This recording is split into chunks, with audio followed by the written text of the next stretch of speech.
ਨੂੰ ਵਾਹਿਗੁਰੂ ਜੀ ਕਾ ਖਾਲਸਾ ਵਾਹਿਗੁਰੂ ਜੀ ਕੀ ਫਤਿਹ।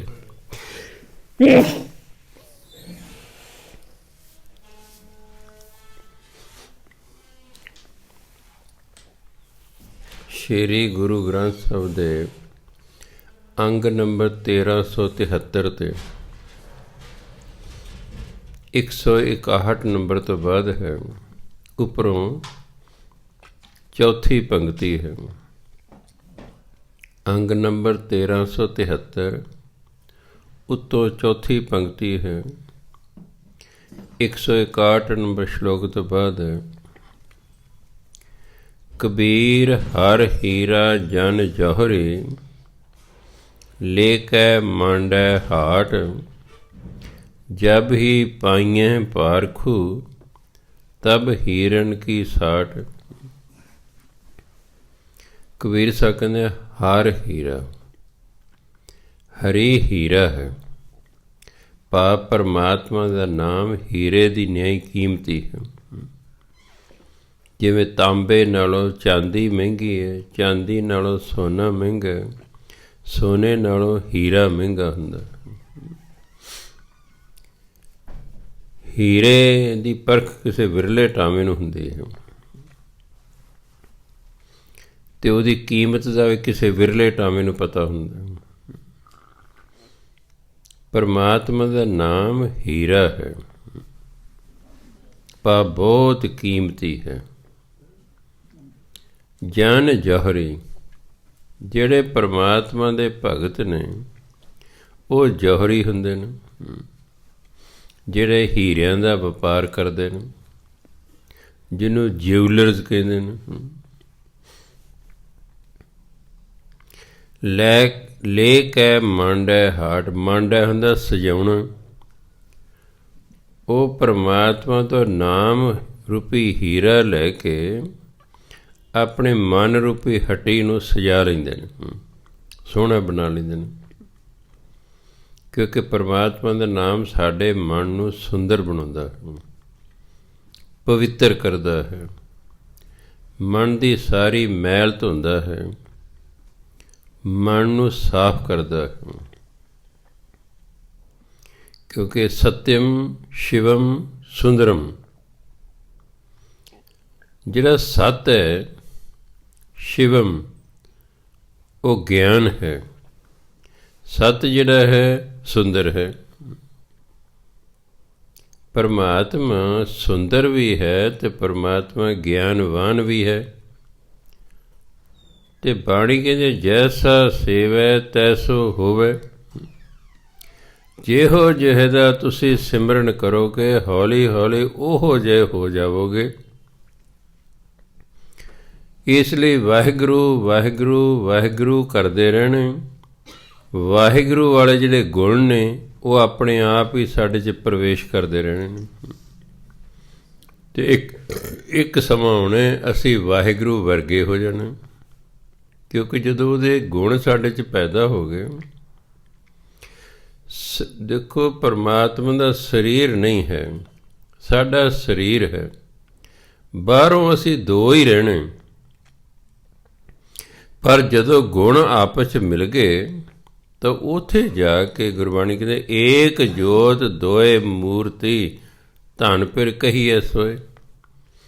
ਪਤੀ ਪਤਨੀ ਅਸਲ ਉਹ ਨੇ ਜਿਹੜੇ ਦੇਖਣ ਨੂੰ ਤੇ ਦੋ ਨੇ ਸਰੀਰ, ਪਰ ਜੋਤ ਇੱਕ ਹੈ, ਪਰ ਵਿਚਾਰ ਇੱਕੋ ਜਿਹੇ ਨੇ। ਤਾਂ ਹੀ ਕਿ ਜੋੜੀਆਂ ਜਗ ਥੋੜੀਆਂ ਨਰੜ ਬਥੇਰੇ। ਜੋੜੀਆਂ ਇਸ ਲਈ ਥੋੜੀਆਂ ਨੇ ਕਿ ਸੁਭਾਅ ਨਹੀਂ ਮਿਲਦੇ, ਪਰ ਹੁਣ ਕਿਉਂਕਿ ਸ਼ਾਦੀ ਹੋ ਗਈ ਹੈ, ਜਿਹੜੇ ਸਿਆਣੇ ਬੰਦੇ ਹੁੰਦੇ ਨੇ ਉਹ ਜਿਹੜਾ ਹੈ ਆਪਣਾ ਡੰਗ ਜਿਹਾ ਸਾਰੀ ਜਾਂਦੇ ਨੇ, ਚਲੋ ਜਿਹੋ ਜਿਹਾ ਹੋਇਆ। ਤੁਸੀਂ ਆਪਣੀ ਪਤਨੀ ਬਾਰੇ ਆਪਣੇ ਪਤੀ ਬਾਰੇ ਲੋਕਾਂ ਨੂੰ ਕੋਈ ਦੁੱਖ ਦੱਸੋਗੇ, ਉਹਦਾ ਕੋਈ ਹੱਲ ਨਹੀਂ ਲੋਕਾਂ ਕੋਲੇ, ਸੋ ਐਵੇਂ ਗੱਲਾਂ ਕਰਨਗੇ। ਤੁਹਾਡੇ ਹਸਬੈਂਡ ਵਾਈਫ ਦੀ ਆਪਸ 'ਚ ਨਹੀਂ ਬਣਦੀ, ਕਿਸੇ ਕੋਲ ਉਹਦਾ ਹੱਲ ਨਹੀਂ ਹੈਗਾ। ਜਦੋਂ ਕਿਸੇ ਕੋਲ ਹੱਲ ਹੀ ਨਹੀਂ ਤਾਂ ਫਜ਼ੂਲ ਹੈ ਦੱਸਣਾ, ਫਜ਼ੂਲ ਹੈ ਦੱਸਣਾ। ਦੱਸਣਾ ਤੇ ਕਿਸੇ ਸੰਤ ਮਹਾਤਮਾ ਨੂੰ ਦੱਸੋ, ਤਾਂ ਜੋ ਬਾਣੀ ਰਾਹੀਂ ਕੋਈ ਸਮੱਸਿਆ ਹੱਲ ਕਰ ਸਕੇ ਤੁਹਾਡੀ। ਲੋਕਾਂ ਕੋਲ ਇਸ ਸਮੱਸਿਆ ਦਾ ਕੋਈ ਹੱਲ ਨਹੀਂ ਹੈ। ਇਸ ਲਈ ਘਰ ਦੀਆਂ ਸਮੱਸਿਆਵਾਂ ਆਮ ਲੋਕਾਂ ਨੂੰ ਨਹੀਂ ਦੱਸੀ ਦੀ ਹੁੰਦੀ, ਕਿਉਂਕਿ ਉਹਨਾਂ ਕੋਲ ਹੱਲ ਹੀ ਨਹੀਂ ਹੈਗਾ ਕੋਈ।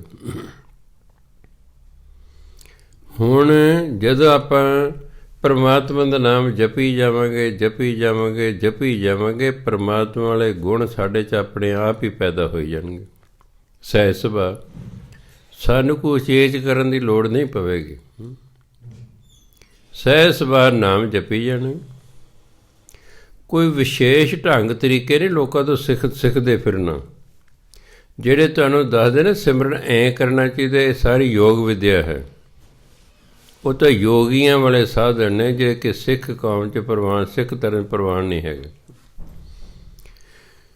ਸਿੱਖ ਧਰਮ ਅਨੁਸਾਰ ਸਹਿਜ ਸੁਭਾਅ ਪਰਮਾਤਮਾ ਦਾ ਨਾਮ ਜਪਦੇ ਰਹਿਣਾ। ਕਿਉਂਕਿ ਜਿਹਦਾ 15-20 ਮਿੰਟਾਂ ਲਈ ਅੱਧੇ ਘੰਟੇ ਜਪਣਾ ਹੋਵੇ, ਫਿਰ ਤਾਂ ਕਿਸੇ ਵਿਸ਼ੇਸ਼ ਤਰੀਕੇ ਨਾਲ ਜਪਿਆ ਜਾ ਸਕਦਾ। ਸਾਨੂੰ ਤਾਂ ਉਠਤ ਬੈਠਤ ਸੋਵਤ ਜਾਗਤ ਇਹ ਮਨ ਤੁਝੇ ਚਿਤਾਰੇ।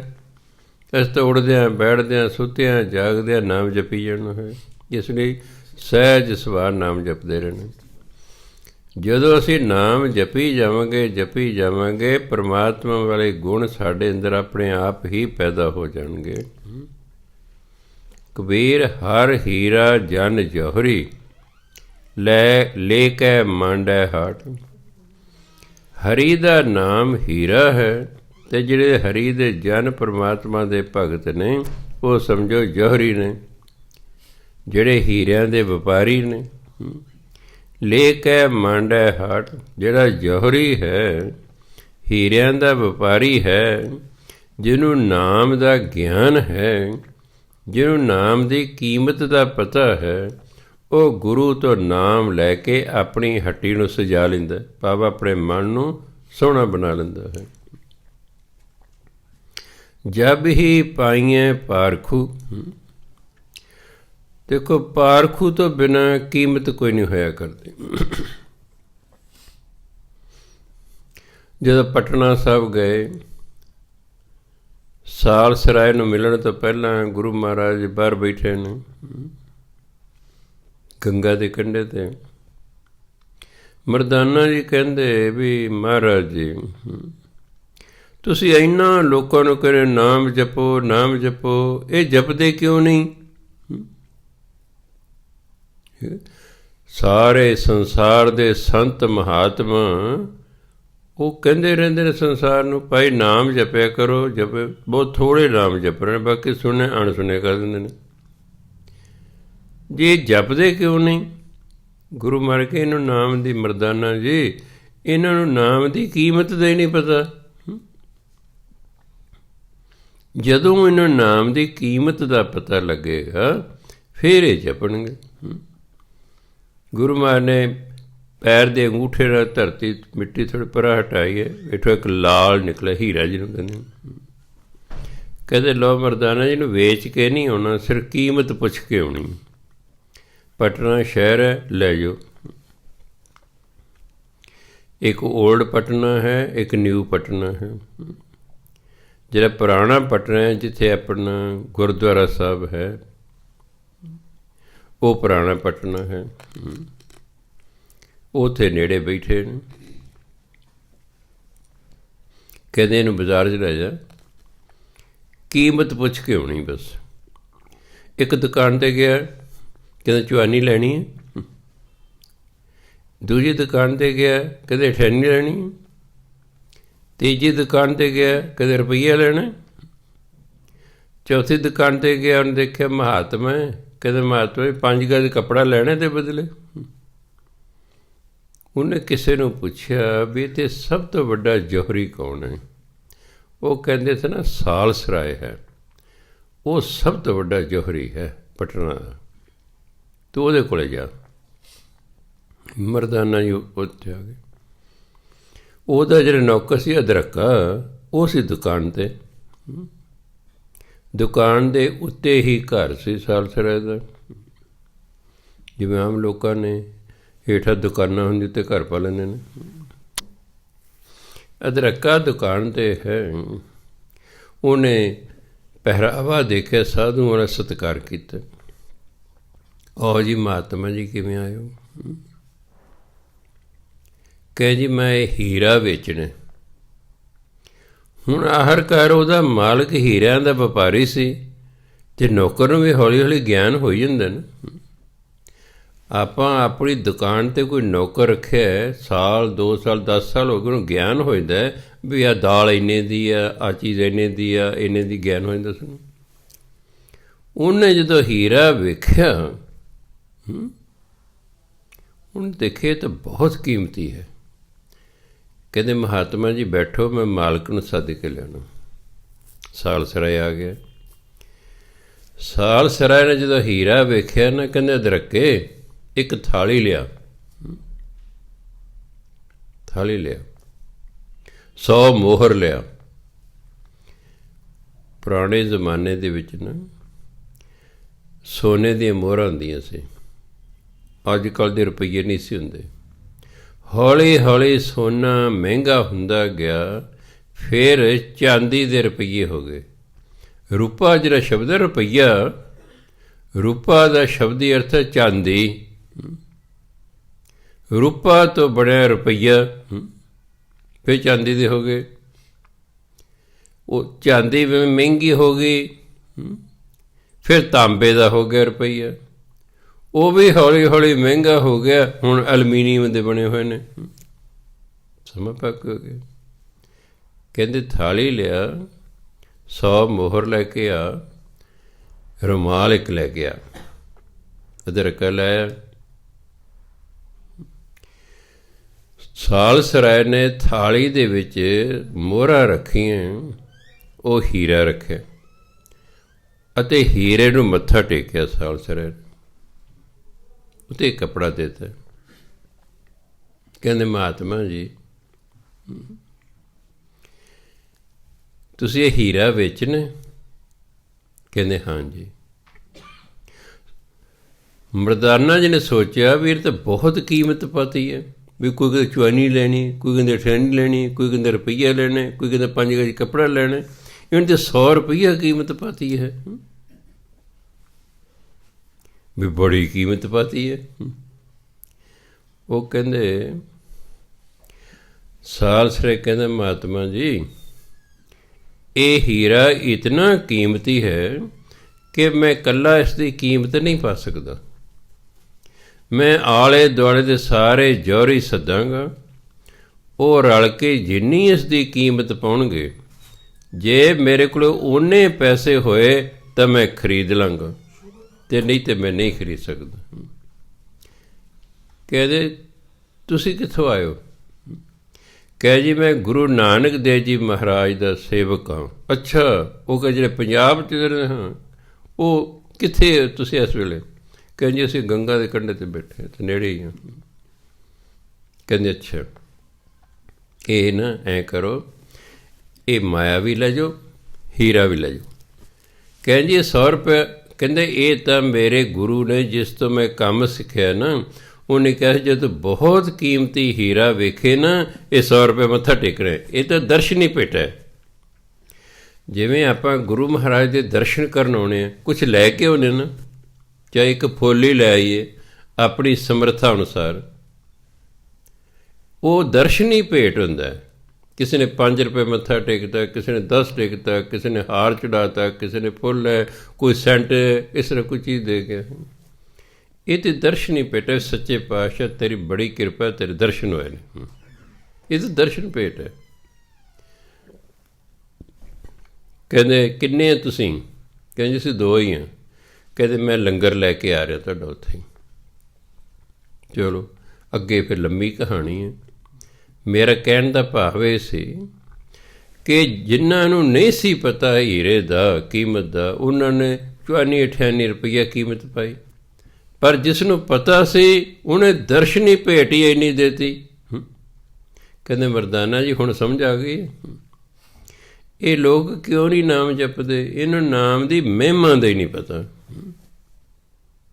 ਹੁਣ ਅਸੀਂ ਦੇਖੋ ਕਿੰਨਾ ਕਹਿੰਦੇ ਰਹਿੰਦੇ ਹਾਂ ਭਾਈ ਬਾਣੀ ਪੜ੍ਹਿਆ ਕਰੋ, ਨਾਮ ਜਪਿਆ ਕਰੋ, ਕਿਉਂ ਐਵੇਂ ਧੱਕੇ ਜਿਹੇ ਖਾਈ ਜਾਂਦੇ ਹੋ? ਤੁਸੀਂ ਜ਼ਿੰਦਗੀ ਧੱਕੇ ਮਤ ਖਾਓ।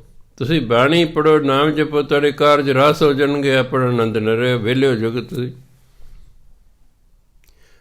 ਕਾਰਜ ਰਾਸ ਨਹੀਂ ਹੁੰਦੇ, ਅੜਚਣਾ ਹੁੰਦੀਆਂ ਰਹਿੰਦੀਆਂ, ਬੰਦੇ ਕੋਲ ਵੇਲ ਨਹੀਂ ਲੱਗਦੀ। ਉਹ ਕਹਿੰਦੇ ਮੈਨੂੰ ਤਾਂ ਵੇਲ ਨਹੀਂ ਜੀ ਨਾਮ ਜਪਣ ਦੇ ਜੀ। ਬਾਣੀ ਪੜ੍ਹੋ, ਨਾਮ ਜਪੋ, ਤੁਹਾਡੀਆਂ ਸਮੱਸਿਆਵਾਂ ਸਹਿਜ ਸੁਭਾਅ ਆਪੇ ਪੂਰੀਆਂ ਹੁੰਦੀਆਂ, ਠੀਕ ਹੋ ਜਾਣਗੀਆਂ। ਹੁਣ ਤੁਹਾਡੇ ਅੰਦਰ ਬੇਅੰਤ ਇੱਛਾਵਾਂ ਨੇ। ਇੱਛਾਵਾਂ ਕਾਰਨ ਬਹੁਤ ਲੋਕ ਮੈਂ ਦੁਖੀ ਦੇਖੇ ਨੇ। ਹਾਂਜੀ, ਵੀ ਹਾਂ ਗੁਆਂਢੀ ਕੋਲ ਇਹ ਚੀਜ਼ ਮੇਰੇ ਕੋਲ ਵੀ ਹੋਣੀ ਚਾਹੀਦੀ ਹੈ। ਹੁਣ ਮੇਰਾ ਗੁਆਂਢੀ ਅੰਡਾਨੀ ਜਾਂ ਅੰਬਾਨੀ ਹੋਵੇ, ਮੈਂ ਉਹਦਾ ਕੋਈ ਮੁਕਾਬਲਾ ਕਰ ਲਾਂਗਾ? ਕੋਈ ਕੀ ਮੁਕਾਬਲਾ ਕਿਸੇ ਨਾਲ ਵੇ। ਜਦੋਂ ਅਸੀਂ ਮਨੋਵਿਗਿਆਨ ਸਾਈਕੋਲੋਜੀ ਪੜ੍ਹਦੇ ਸੀ B.Ed ਦੇ ਵਿੱਚ, ਸਾਨੂੰ ਉਸ 'ਚ ਲਿਖਿਆ ਹੋਇਆ ਸੀ ਕਿ ਆਪਣੇ ਬੱਚੇ ਦਾ ਮੁਕਾਬਲਾ ਕਦੇ ਵੀ ਕਿਸੇ ਦੂਜੇ ਬੱਚੇ ਨਾਲ ਨਹੀਂ ਕਰੀ ਜਾਂਦਾ। ਪਰ ਫਲਾਣੇ ਦਾ ਮੁੰਡਾ ਇਹਨੇ ਨੰਬਰ ਲੈ ਗਿਆ, ਤੂੰ ਨਹੀਂ ਲੈ ਕੇ ਗਿਆ। ਇਸ ਤਰ੍ਹਾਂ ਨਹੀਂ ਕਹਿਣਾ। ਇਸ ਤਰ੍ਹਾਂ ਈਰਖਾ ਪੈਦਾ ਹੁੰਦੀ ਹੈ। ਈਰਖਾ ਪੈਦਾ ਹੁੰਦੀ ਹੈ ਵੀ ਹਾਏ ਹੋਏ ਇਮਤਿਹਾਨ 'ਚ ਨਾ ਗੁਆਂਢੀ ਦਾ ਮੁੰਡਾ ਬਿਮਾਰ ਹੋ ਜਾਏ, ਇਹਦੇ ਨੰਬਰ ਥੋੜ੍ਹੇ ਆਉਣ, ਮੇਰੇ ਵੱਧ ਆਏ, ਫਿਰ ਮੇਰੀ ਮਾਂ ਕਹੇਗੀ ਹੈ। ਉਹ ਨਾ ਉਹਦਾ ਬੁਰਾ ਮੰਗਣਾ ਸ਼ੁਰੂ ਕਰ ਦੇਗਾ। ਆਪ ਉਸ ਤੋਂ ਵੱਧ ਹੁਸ਼ਿਆਰ ਹੋ ਨਹੀਂ ਸਕਦਾ, ਉਹਦਾ ਬੁਰਾ ਮੰਗਣਾ ਸ਼ੁਰੂ ਕਰ ਦੇਗਾ। ਆ ਜਿਹੜੇ ਲੋਕ ਤੁਸੀਂ ਦੇਖ ਕੇ ਧਾਗੇ ਤਵੀਤ ਕਰਦੇ ਨੇ, ਆਹੀ ਮਤਲਬ ਹੈ ਵੀ ਦੂਜਾ ਬੁਰਾ ਹੋ ਜਾਏ, ਬਸ ਚੌਂਕਾਂ 'ਚ ਟੂਣੇ ਕਰ ਦੇਣਗੇ, ਨੁਕਸਾਨ ਕਰਨ ਦੂਜੇ ਦਾ। ਫਿਰ ਉਹ ਕਹਿੰਦੇ ਵੀ ਫਿਰ ਹੋਰ ਕਿਤੇ ਕੀ ਜਾਵੇ। ਕਹਿੰਦੇ ਬੱਚੇ ਦੇ 3 ਵਾਰ ਆਮ ਤੌਰ 'ਤੇ ਇਮਤਿਹਾਨ ਹੁੰਦੇ ਨੇ, ਜਿਹਨੂੰ ਉਦੋਂ ਉਸ ਜ਼ਮਾਨੇ ਤਿਮਾਹੀ, ਛਮਾਹੀ, ਨਮਾਹੀ ਅਤੇ ਸਾਲਾਨਾ ਕਿਹਾ ਕਰਦੇ ਸੀ। 3-3 ਮਹੀਨੇ ਬਾਅਦ ਆਮ ਤੌਰ 'ਤੇ ਪੇਪਰ ਹੁੰਦੇ ਸੀ। ਪਹਿਲੇ 3 ਮਹੀਨਿਆਂ 'ਚ ਪੇਪਰ ਹੋਣੇ, ਫਿਰ ਹੁਣ ਕਹਿੰਦੇ ਤਿਮਾਹੀ, 6 ਮਹੀਨੇ ਬਾਅਦ ਛਮਾਹੀ, 9 ਮਹੀਨੇ ਬਾਅਦ ਨਮਾਹੀ, ਅਖੀਰ ਤੇ 12 ਮਹੀਨੇ ਬਾਅਦ ਸਾਲਾਨਾ ਪੇਪਰ ਹੁੰਦੇ। ਤੁਹਾਡੇ ਬੱਚੇ ਨੇ 50% ਨੰਬਰ ਲੈਣੇ ਤਿਮਾਹੀ ਇਮਤਿਹਾਨ 'ਚ। ਉਹਨੂੰ ਇਹ ਨਾ ਕਹੋ ਫਲਾਣੇ ਨੇ 52 ਲੈ ਲੈ, ਤੂੰ 50 ਕਿਉਂ ਲੈਣੇ। ਨੋ, ਉਹਨੂੰ ਕਹੇ ਕਾਕਾ ਅਗਲੀ ਵਾਰੀ ਜਦੋਂ ਛਮਾਹੀ ਇਮਤਿਹਾਨ ਹੋਵੇ ਨਾ, ਤੂੰ 51% ਲੈਣੇ ਨੇ, 1% ਵੱਧ ਨੰਬਰ ਲੈਣੇ। ਅਗਰ ਉਹ ਲੈ ਗਿਆ 1% ਵੱਧ, ਸ਼ਾਬਾਸ਼ ਦਿਓ ਉਹਨੂੰ, ਸ਼ਾਬਾਸ਼ ਵੀ ਤੇਰੇ, ਲੈ ਵੀ ਹੁਣ ਛਮਾਹੀ ਤੂੰ 52% ਲਈ। ਉਹਨੂੰ ਅੱਗੇ ਉਤਸ਼ਾਹਿਤ ਕਰ ਦੇਣਾ। ਉਹਦਾ ਮੁਕਾਬਲਾ ਕਿਸੇ ਨਾਲ ਨਹੀਂ ਕਰਨਾ। ਅਗਰ ਤੁਸੀਂ ਉਹਦੇ ਮੁਕਾਬਲਾ ਕਰੋਗੇ, ਉਹਦੇ 'ਤੇ ਨਾ ਕਹਿੰਦੇ ਦਿਮਾਗੀ ਤੌਰ 'ਤੇ ਭੈੜਾ ਅਸਰ ਪੈਂਦਾ ਬੱਚੇ 'ਤੇ। ਉਹ ਜਿਹੜਾ ਹੈ ਇਸੇ ਚਿੰਤਾ ਜਦੋਂ ਵੀ ਮੇਰੇ ਮਾਂ ਪਿਓ ਨੂੰ ਝਿੜਕਦੇ ਰਹਿੰਦੇ ਨੇ, ਤੂੰ ਉਹਦੇ ਵਰਗਾ ਕਿਉਂ ਨਹੀਂ ਹੈ। ਜਦੋਂ ਗੁਰਬਾਣੀ ਨੇ ਕੋਈ ਨਾ ਕਿਸੇ ਹੀ ਜਿਹਾ 700 ਕਰੋੜ ਦੀ ਆਬਾਦੀ ਇਸ ਵੇਲੇ ਸੰਸਾਰ ਦੀ, ਕੋਈ ਕਿਸੇ ਵਰਗਾ ਨਹੀਂ ਹੈ। 2 ਸਕੇ ਭਰਾ ਇੱਕ ਦੂਜੇ ਵਰਗੇ ਨਹੀਂ ਹੁੰਦੇ। ਫਿਰ ਅਸੀਂ ਕਿਵੇਂ ਕਹੇ ਸਾਡਾ ਬੱਚਾ ਫਲਾਣੇ ਵਰਗਾ ਹੋਵੇ ਜੀ। ਕਹਿੰਦੇ ਆਪਣੇ ਬੱਚੇ ਦਾ ਮੁਕਾਬਲਾ ਕਦੇ ਕਿਸੇ ਨਾਲ ਨਹੀਂ ਕਰੀਦਾ, ਉਹਦਾ ਆਪਣੇ ਨਾਲ ਹੀ ਮੁਕਾਬਲਾ ਕਰੋ ਕਿ ਭਾਈ ਤੂੰ ਪਿੱਛੇ 60 ਲੈ, ਹੁਣ 59% ਕਿਉਂ ਲਏ ਨੇ, ਇਹਦੇ ਵਿੱਚ ਤੂੰ ਢਿੱਲਾ ਪੈ ਗਏ, ਹੋਰ ਤੇਜ਼ ਹੋ। ਉਸ ਤਰ੍ਹਾਂ ਕਰੋ ਉਸ ਨੂੰ। ਇਸ ਲਈ ਕਹਿੰਦੇ ਇਹ ਜਿਹੜਾ ਨਾਮ ਹੈ ਨਾ, ਇਹ ਸਾਰੇ ਨੇ ਦੀ ਮਹਿਮਾ ਨੂੰ ਜਾਣਦੇ। ਜਿਹੜਾ ਜਾਣ ਜਾਂਦਾ ਫਿਰ ਉੱਠਦਾ ਬੈਠਦਾ ਤੁਰਦਾ ਫਿਰਦਾ ਨਾਮ ਹੀ ਜਪਦਾ ਰਹਿੰਦਾ, ਕਿਉਂਕਿ ਉਹਨੂੰ ਮਹਾਨਤਾ ਦਾ ਪਤਾ ਲੱਗ ਗਿਆ। ਉਸ ਨੂੰ ਜਿਨ੍ਹਾਂ ਬੱਚਿਆਂ ਨੂੰ ਪੜ੍ਹਾਈ ਦੀ ਮਹਾਨਤਾ ਦਾ ਪਤਾ ਹੈ, ਉਹਨਾਂ ਨੂੰ ਕਦੇ ਨਹੀਂ ਕਹਿਣਾ ਪੈਂਦਾ ਕਾਕਾ ਤੁਸੀਂ ਵੀ ਗੱਲਾਂ ਨਾ ਕਰੋ, ਪੜ੍ਹਾਈ ਕਰੋ, ਆਪੇ ਲੱਗੇ ਰਹਿੰਦੇ ਨੇ। ਸਗੋਂ ਉਹਨਾਂ ਨੂੰ ਕਈ ਵਾਰੀ ਕਹਿਣਾ ਪੈਂਦਾ ਵੀ ਬੇਟਾ ਜਾਂ ਬੇਟੀ ਵੀ ਬਹੁਤ ਰਾਤ ਹੋ ਗਈ ਹੈ, ਹੁਣ ਸੌਂ ਜਾਓ, ਤੁਸੀਂ ਆਰਾਮ ਕਰ ਲਓ, ਇੰਨੀ ਦੇਰ ਹੋ ਗਈ ਪੜ੍ਹਦੇ ਹੋਏ। ਉਹਨੂੰ ਕੁਛ ਨਹੀਂ ਕਹਿਣਾ ਪੈਂਦਾ। ਕਿਉਂ? ਉਹਨਾਂ ਨੂੰ ਪਹਿਲਾਂ ਹੀ ਮਹਾਨਤਾ ਦਾ ਪਤਾ ਹੈ ਵੀ ਜੇ ਅਸੀਂ ਚੰਗੇ ਨੰਬਰ ਲੈ ਕੇ ਪਾਸ ਹੋ ਗਏ, ਸਾਨੂੰ ਕੋਈ ਨਾ ਕੋਈ ਨੌਕਰੀ ਮਿਲ ਜਾਏਗੀ।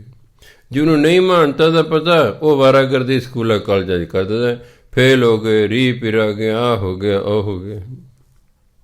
ਆ ਪੰਜਾਬ ਦੇ ਮੁੰਡੇ ਤਾਂ ਕੁੜੀਆਂ ਨੂੰ ਤਾਂ ਕੁਛ ਆਉਂਦਾ, ਮੁੰਡੇ ਤਾਂ ਆਉਂਦਾ ਹੀ ਕੱਖ ਨਹੀਂ। ਪਰਸੋਂ ਚੌਥੇ ਬਾਪ ਆ ਗਿਆ, ਇੱਕ ਮੁੰਡਾ ਆ ਗਿਆ।